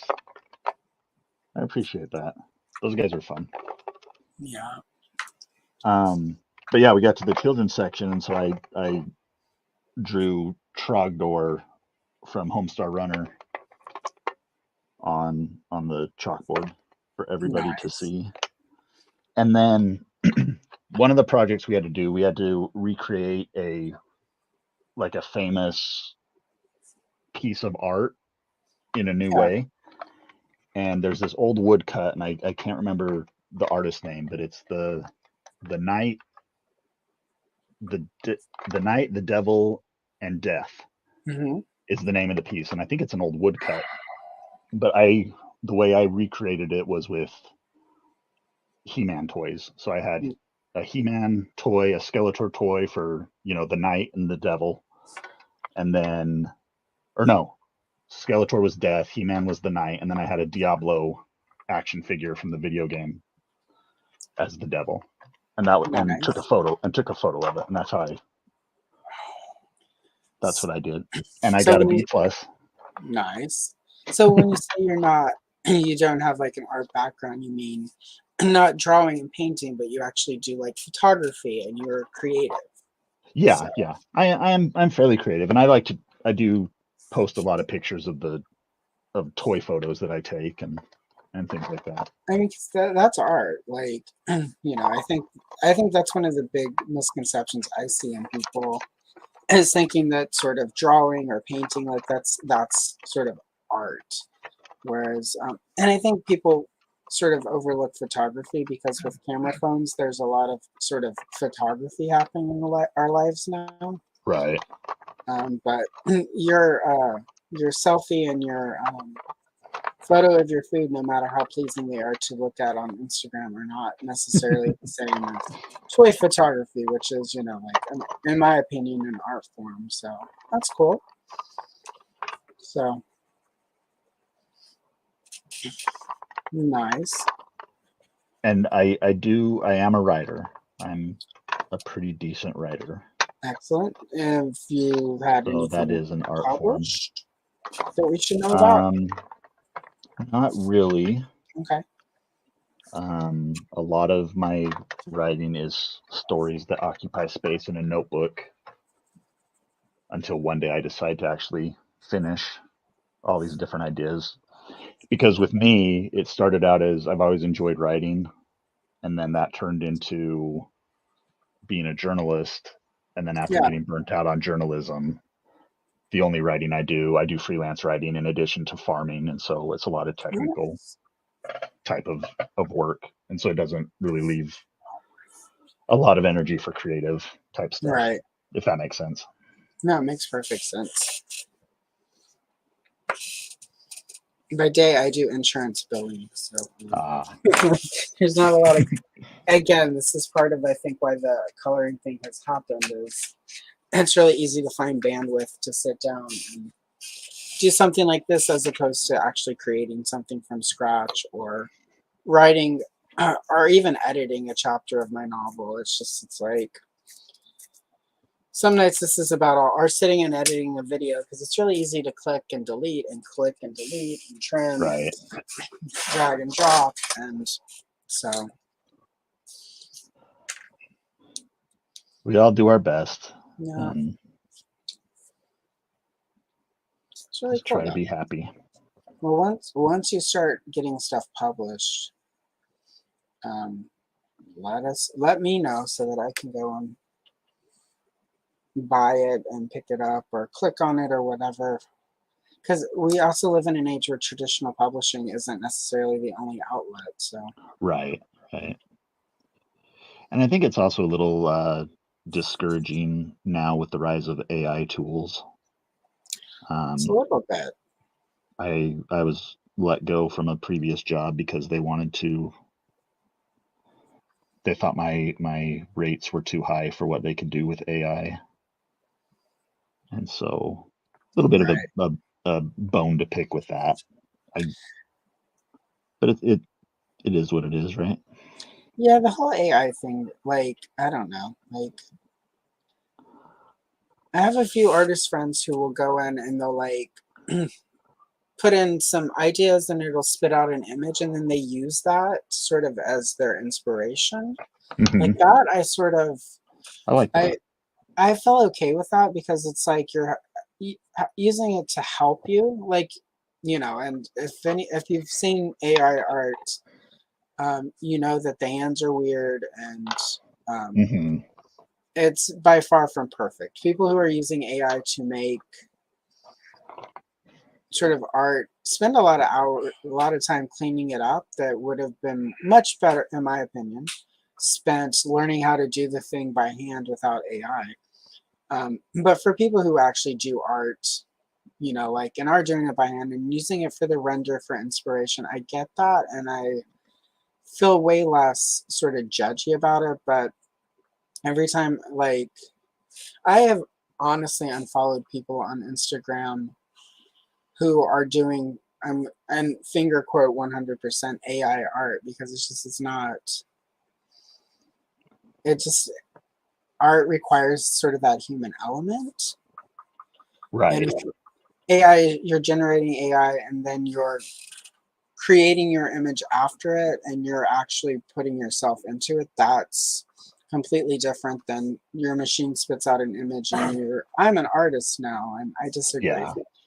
And I um, think it's also dangerous because I've some of the artist friends that I have, there's a real problem with their art being taken and just copied for AI. Like yeah, that's the image that people put into the AI program. Yeah, to spit out their version of it. exactly. Yeah, and And then I they're think, you know, basically stealing the art. yeah, and that feels scummy to me. And I don't know. I tend to trust what my artist friends have to say on the topic, Yeah. you know, and if they don't like it, then I'll take their word for it. My sort of take, and I forgot, I wish I had screenshot it when I saw it, but I believe it was even on, probably on Threads, because it's pretty much the only place you can see thoughts and ideas from people on social media these days that aren't in your circle already Right. because of what Grimes' ex-boyfriend has done to Twitter. Um, but where they were like, basically AI is billionaires telling artists that they're worth even less so that they don't even Yes. have to pay for the basics. You know, basically just steal it, generate your own thing so that they don't have to pay creative so that they can just rake in more money and profit. And Yeah. that pretty much every instance of like a company using AI I've seen, like it's 100%, oh, we don't have to pay. And I did have someone try to argue with me, well, like as a small business, I can't afford this and that. And I'm like, well, maybe you don't need it then if you can't afford it. You find another way. Yeah, there's a lot of stuff I can't afford as, you know, like technically this YouTube channel, it makes me a small businesswoman Hmm. um, with a big personality. No, just kidding. And a heart of gold. And a heart of gold that I snatch out of someone's chest. But but at the same time, it's like there are a lot of things I really want that I can't afford to pay somebody to make for me, so I don't have them yet. Yes, you go without Um, for now. you know, there are a lot of character like perfect point. I would love to have more Clamp Champ and Natasa content on my channel. Um, I have not recaptured my own drawing skills to do my own coloring pages of those two characters. Hmm. I can't afford to pay any artist at this point because we're, you know, got some housing things that we're doing right now and trying to keep the costs down so that we can get moved and everything.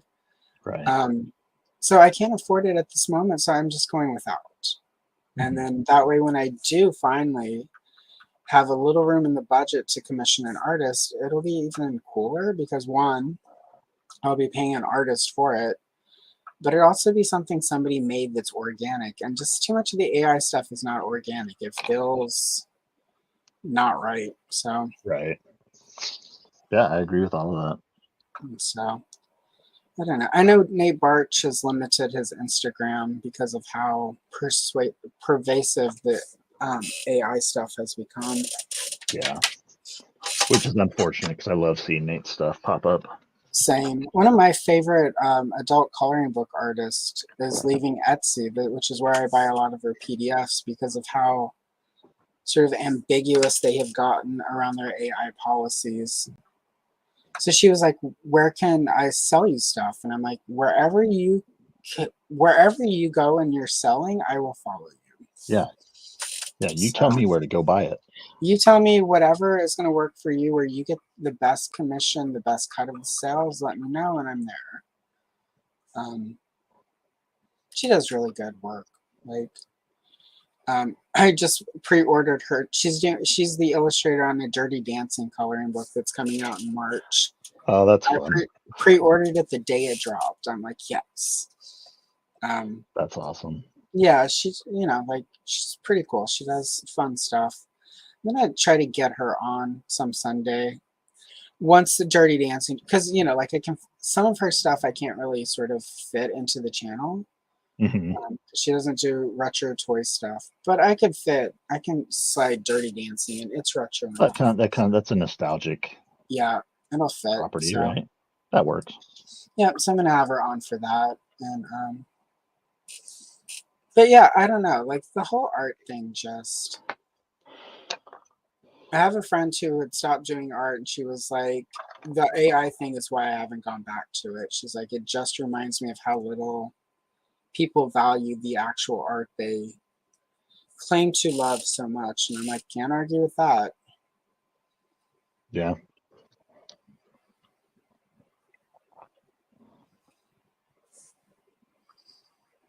think I might actually finish this. Nice.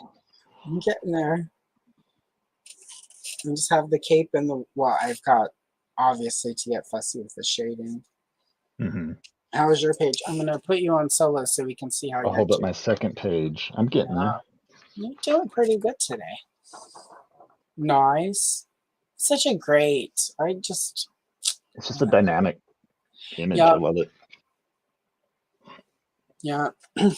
And I wish I could find who the artist was because he did almost all of the early MOTU coloring books. And like the 84 book that we discussed earlier, Hmm. that this is from, obviously by this point he was a little tired of MOTU. And there are a lot of new images in there. But that's, as far as I can tell, that's sort of his last MOTU coloring book. And it feels like he was a little over it. But before he was over it, like his MOTU art is some of my favorite from the coloring books. Yeah. And so hard I'd part love about I'd it. love to see, they're doing these collections of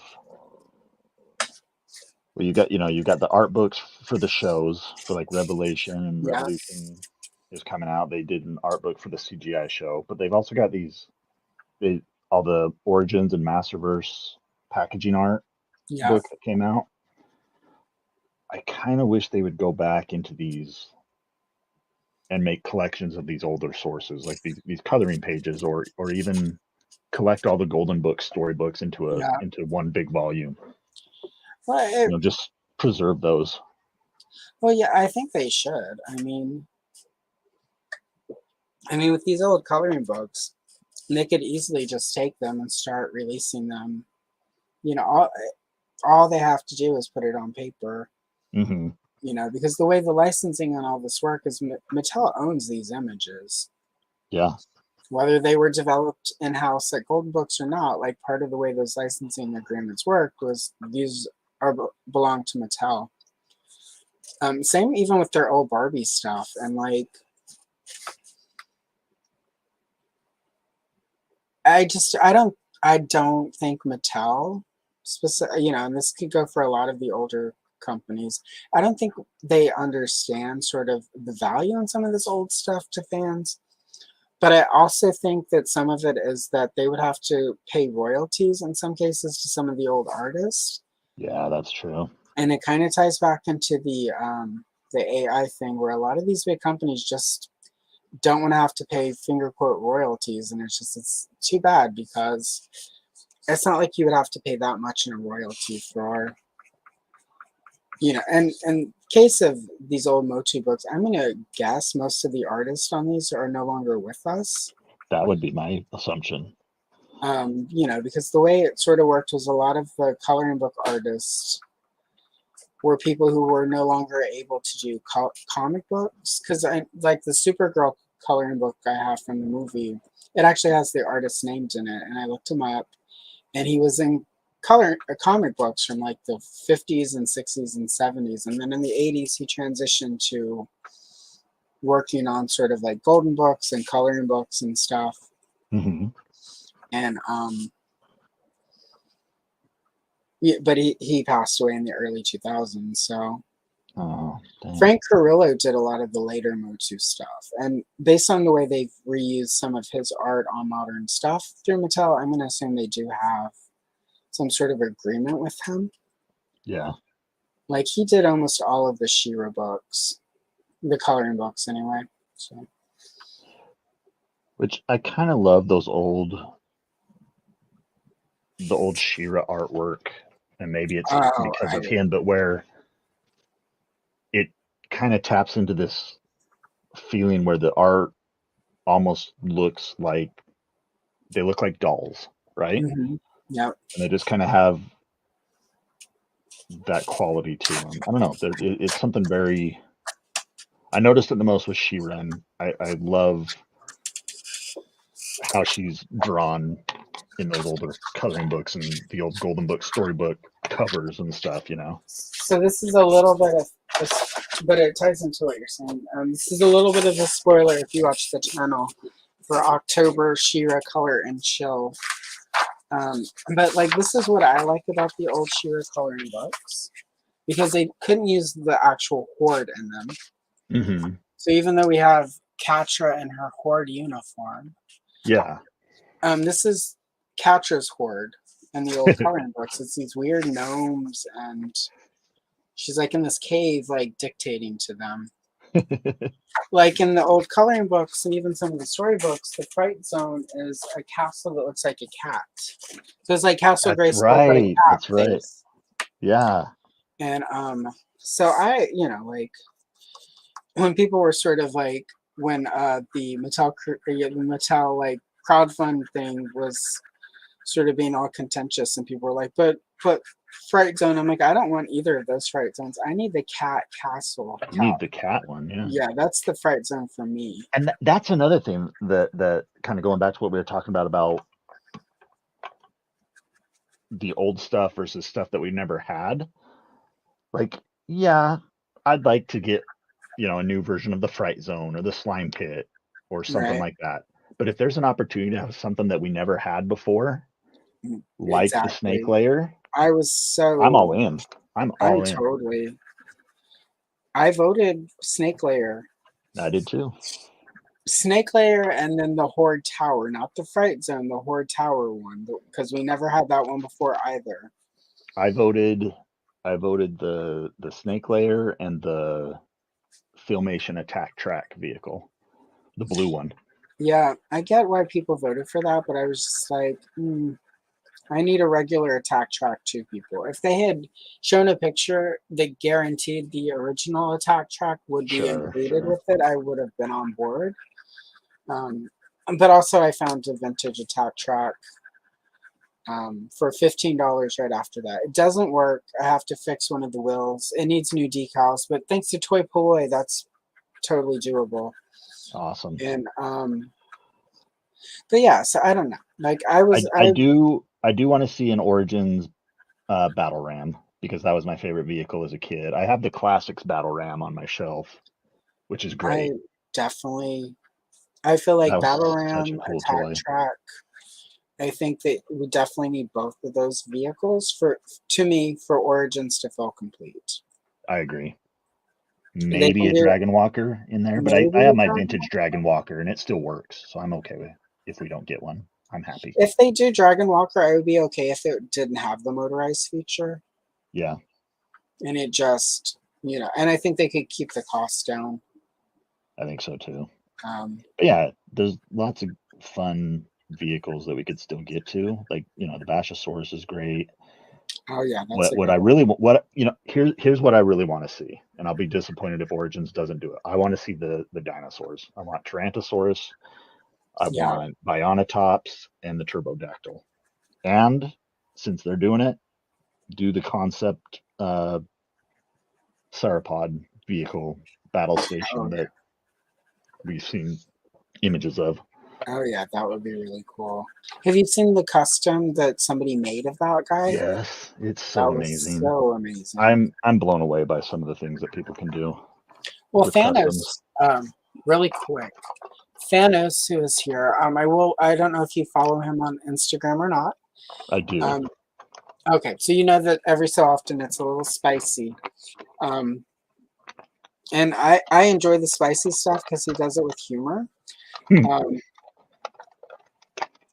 Not everyone is going to appreciate that humor, and that's okay. Not everything is for everyone, and you just scroll by.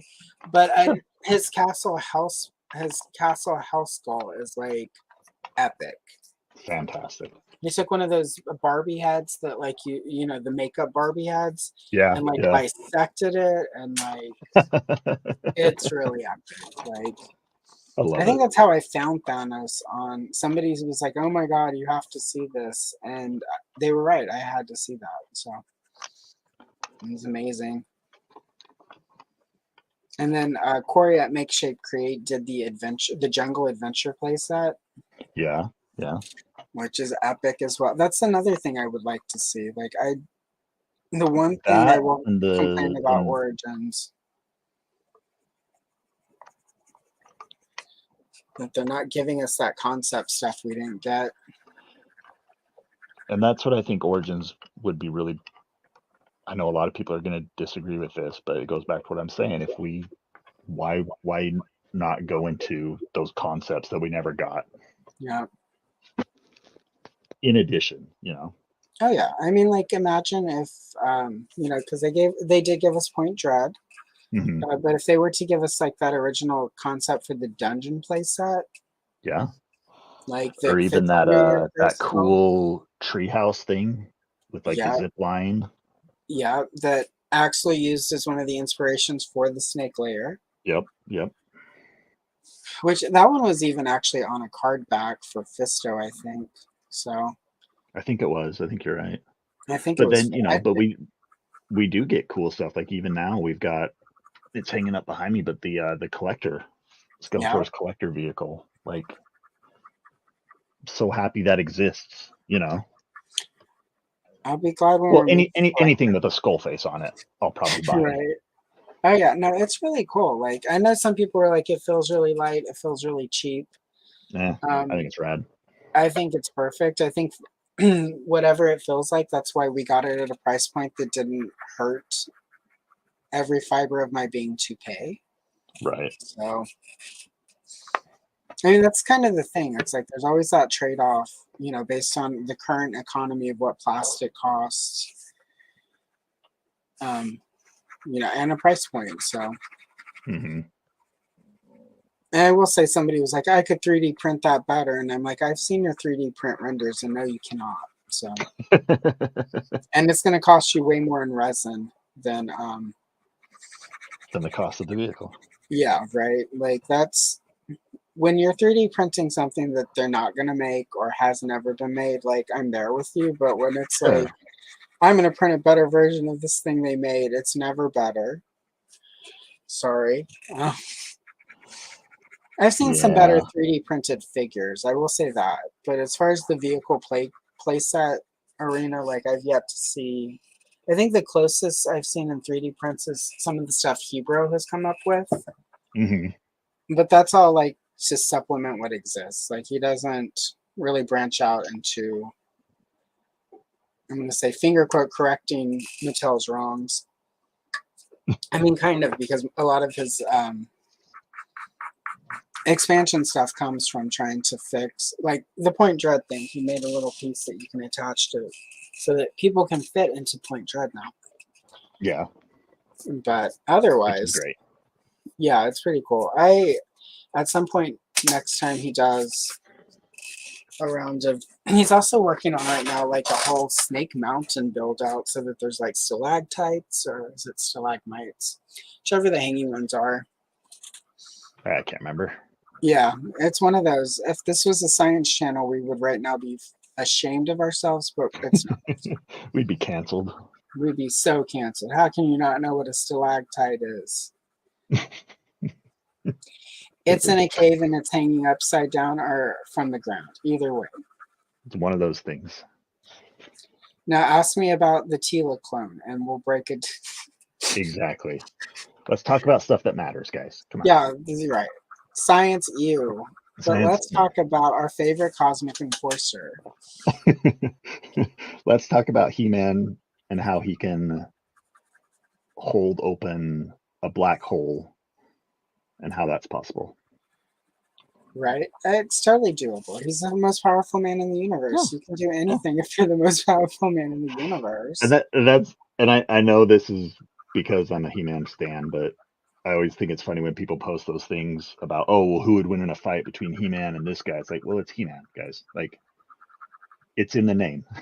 It doesn't Right. matter. Like, the power of Grayskull will augment whatever he needs to make him win. That's how it works. Okay, so is it a Mattel? Is Mattel in charge of the crossover, or is another company in charge of the crossover? That's going to determine who wins. Exactly. Or as Stan Lee once said, whoever's writing the comic, they determine who wins. Yep.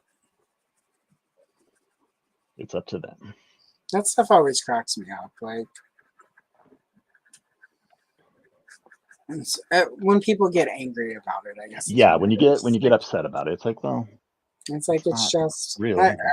It doesn't yeah. matter. We're Superman just couldn't be Batman.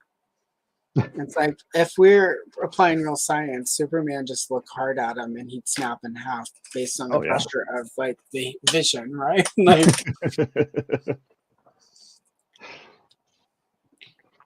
oh, you? Kenzo. Uh-oh. Well, Kenzo 3D. Kenzo does amazing 3D print stuff, but I've never seen you Kenzo print out an entire vehicle just despite Mattel to say this is so much better and cheaper than what Mattel gave us when you just spent $600 in resin. Hello, Satan Evil Mike's Joker. weapons were awesome too. Yeah. I agree. I All bought a right. few of those over the year. Let's see. All right. We are hitting 2 hours, which is normally the stopping point. Okay. But I've got a wand and Evelyn's face. So do you want to hang out another 5-10 Sure. so I can wrap her up? Sure. I think I So just that way, finished mine, and then so when oh, you finish, then we can show them off sweet. at Sounds the end. good. And I will hurry people. I'm sorry. It's just like I said at the beginning. I'm excited to finally have a captive audience of Colt. Like this is the sort of thing you dream about. This is why people get YouTube channels so we can capture people we like and force them to hang out with us. That's right. Forced collaborations, right? Yeah, just like in the old days. And a few weeks there will be Allison doing a bye sister to Dad at Arms. Bye, Dad. Well, I definitely want to come back for Retro Toy Princess After Dark so we can talk Oh yeah, about no, I'll definitely the reach naughty it. stuff. Definitely. It'll be fun. I, Everyone will have to wear smoking jackets or evening gowns. yes. And well, I'll have a beverage and we'll get into the creepier aspects of stuff. It's funny, I'm hitting that, like I just hit a lot of subscribers, which is still doesn't feel entirely real. And I'm about to hit level 1 monetization through YouTube where you can do memberships and stuff. And That's awesome. it's really cool, but it's also like, what do what do I offer? And I was like, either way, even if it's for everyone, after dark, some sort of after dark content where we just have the awkward conversations about these old lines that the Purple Pie Man, Tila clone, That's right. Skeletor is your daddy, and Why your host. Fisto exists. Yeah, the whole yeah, there's just a lot of fun stuff we could talk about. So Yeah, that'll be fun. all right, we're about So done. I wanted to ask you before we went Oh, off, we were talking about crossovers and stuff like that. We've got the Turtles crossover right now, and we've got something in the works with Thundercats. yeah. But what other properties out there, if you could pick one that you would want to cross over with He-Man for a new toy line, do you have one in mind? I have two. One is they're both not very possible. One of them technically is a little bit more She-Ra centric, but we're gonna go with it. So number one, Golden Girl by Galoo. Yeah. And I also have been deep diving on that line this year, tracking it down. But as I feel like my research may indicate that She-Ra exists for more than just the girls department being jealous over Tila's success and not wanting the boys department to do a girls toy line. So much like Gem and Barbie and the Rockers, where they realized what Galoob was doing, and She-Ra got rushed into production, sort of like how Kenner had Glamour Gals, and Glamour Gals hit big, and suddenly Mattel had Dazzle. That's right. I'm still trying to track down all the dates based on everything, so that when I do my Golden Girl video, but I would like to see Golden Girl. It was created by the same people who created the Thundercats.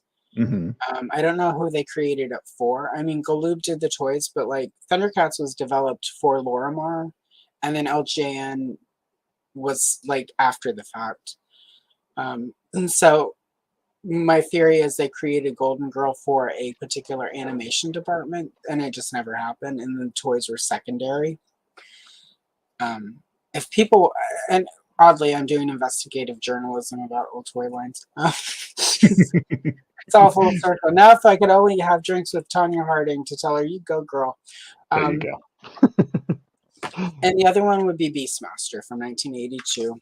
Okay. Mark Singer, Tanya Robert. Because to me, it Hmm. is baffling that they never did a toy line for Beastmaster back in the day. Yeah. And I mean, it's very MOTU. Like, but you could also do like 6 to 8 figures and have everyone you need for the Beastmaster to happen, and it would mesh well, I think, with MOTU. Like, you reuse Battle Cat, you just paint it black. Hmm. There's his tiger thing. Um, You have to get some ferrets from yeah, somewhere. there are a couple heads in the WWE side that with just, I mean, they could reuse the what's his name? Why am I blanking on the figure? It took me like for Duplico. Duplico. I There can't you go. believe Yeah. after a year of like, I will never have Duplico. I forgot. Different hairpiece. Duplico could make a decent Mark Singer. Yeah.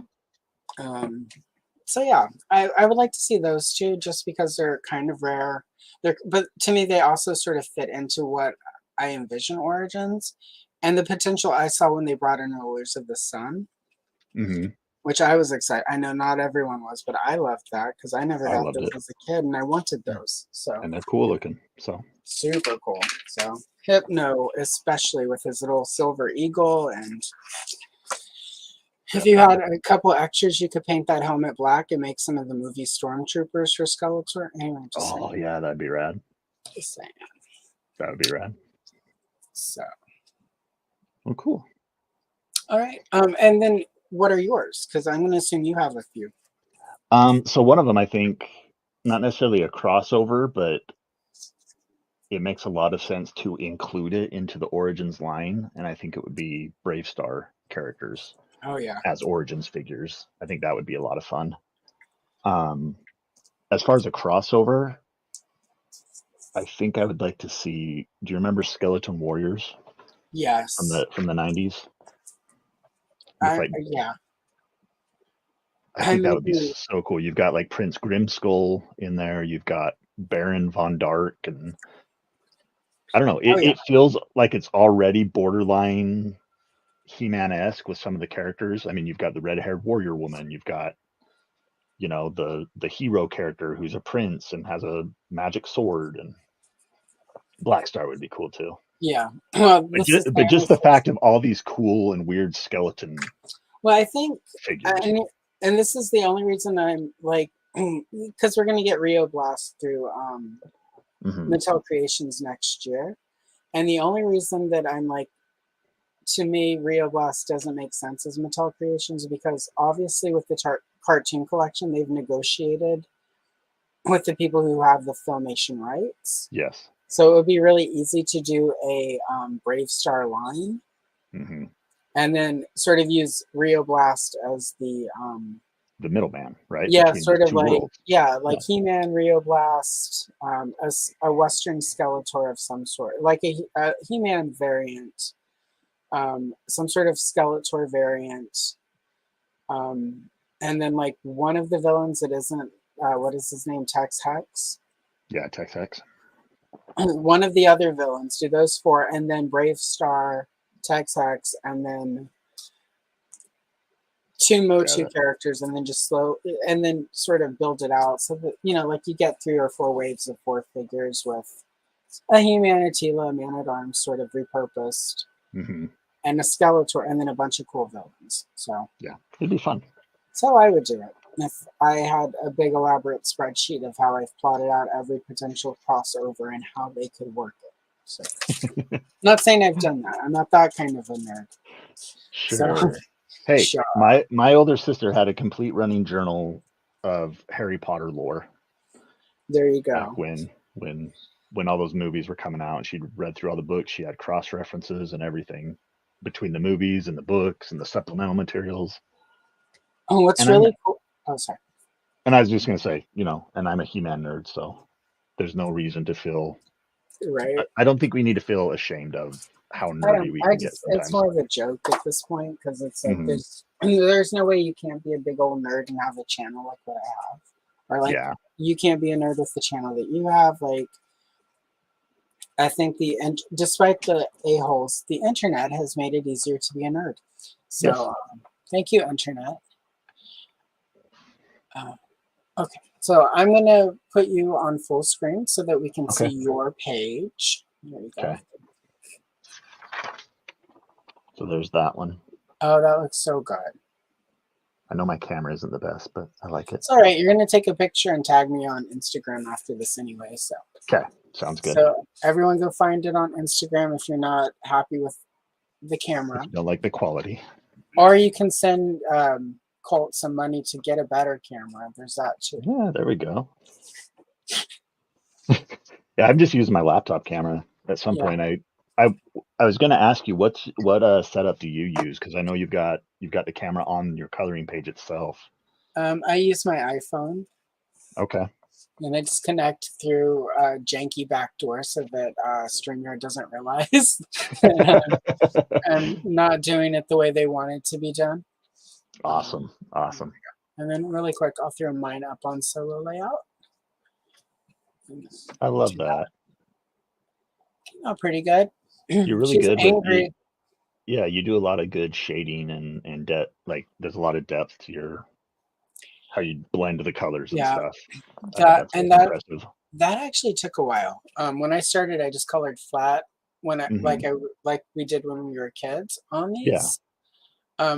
I would do original stuff or adult coloring art pieces, and it would be shaded and layered, and I would do these and they'd be really flat. And it took a really long time to retrain my brain that when it was this kind of page, I could apply the same technique. So it looks really good. Just the weird mental blocks we get. So yeah. Quick. Yeah.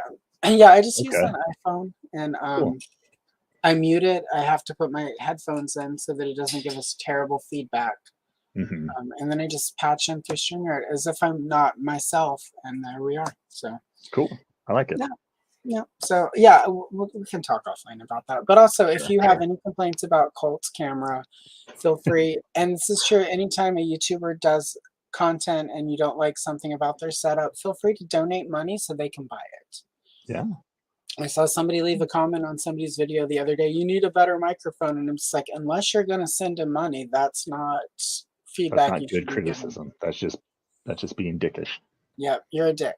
So, and dick, it doesn't count against the swear words because some people are just dicks, and you that's have true. To that's just a fact of life.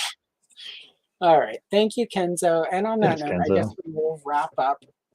Real quick, Colt, what do you have that people should go watch right now? So right now, I just did an interview with, as we've mentioned a couple of times, with Ted Biaselli of Netflix, Tim Sheridan, who wrote for Revelation and Revolution and is the author of the Revolution comics from Dark Horse, and Rob David, who is vice president of creative content at Mattel. I did an interview with them. It was mostly focused on the new comics that are coming out now, but we did talk a lot about the future of Masters of the Universe and hopefully what we can look forward to with the third season of the Revelation storyline. So go check that out. They're fun to watch. Those guys feed off each other, and I really don't do a lot of talking. It's just I feel like I'm managing children in a kindergarten class, and it's a lot of fun. Once Ted sort of lets go and relaxes, like he's amazing, but he'll just go. So yeah, a lot of fun. I will say Ted is on the list. Was on my list of people to get, but he's a little bit further along because I need. I'm gonna have to be ready for Ted, so I can stay on my toes because he can outquip me like that. So and I would suggest if you want. Well, we could talk off camera. Yeah, we'll talk about it. So yeah. Thanks, yeah. Brick. I appreciate that. Yeah, no, Brick is good people. If Brick likes it, it's good. So I've never had him send me to bad content. So awesome. And then there is in the description of this video a link to Colt's channel, Dad at Arms. Again, I can't imagine if you've watched my stuff that you aren't already subscribed to Colt because we are very MOTU oriented. Yeah. So yeah. Yes, exactly. He is, and we love him for that. That's why we love Ted. So anyway, go check out Colt if you're not already a subscriber. Even if you are and you've missed a few videos, go watch them. YouTube is really terrible about showing you content if it's not Mhm. clickbaity. So go check it out. And really quick, I'm going to throw my page up on the screen as we go out. Okay. So there we go. There's some Evil Lynn. I've got I know some of you are going to be like, what? But I do a lot of Barbie content. So tomorrow, Barbie flip through video of all of my non-rockers Barbie pages. And then I'm coloring her. There's a coloring video of her going for a deep dive. And then Friday color and chill is, it is next week. I think next week is, oh, it's also Barbie. It's a Barbie week. Sorry, guys. Um, but go check it out because you understand MOTU so much better if you understand Mattel. And then next week I will be here with somebody. I don't know who yet. We're finalizing it. So, and on that note, I'm Allison Troy, Retro Toy Princess. I will see you in the next one. Thanks again to Colt, Thank you for having me. I and appreciate we're it. out. I think we'll see what happens with the end stream. And the page on screen is said that we don't have awkward faces while we wait. Cool.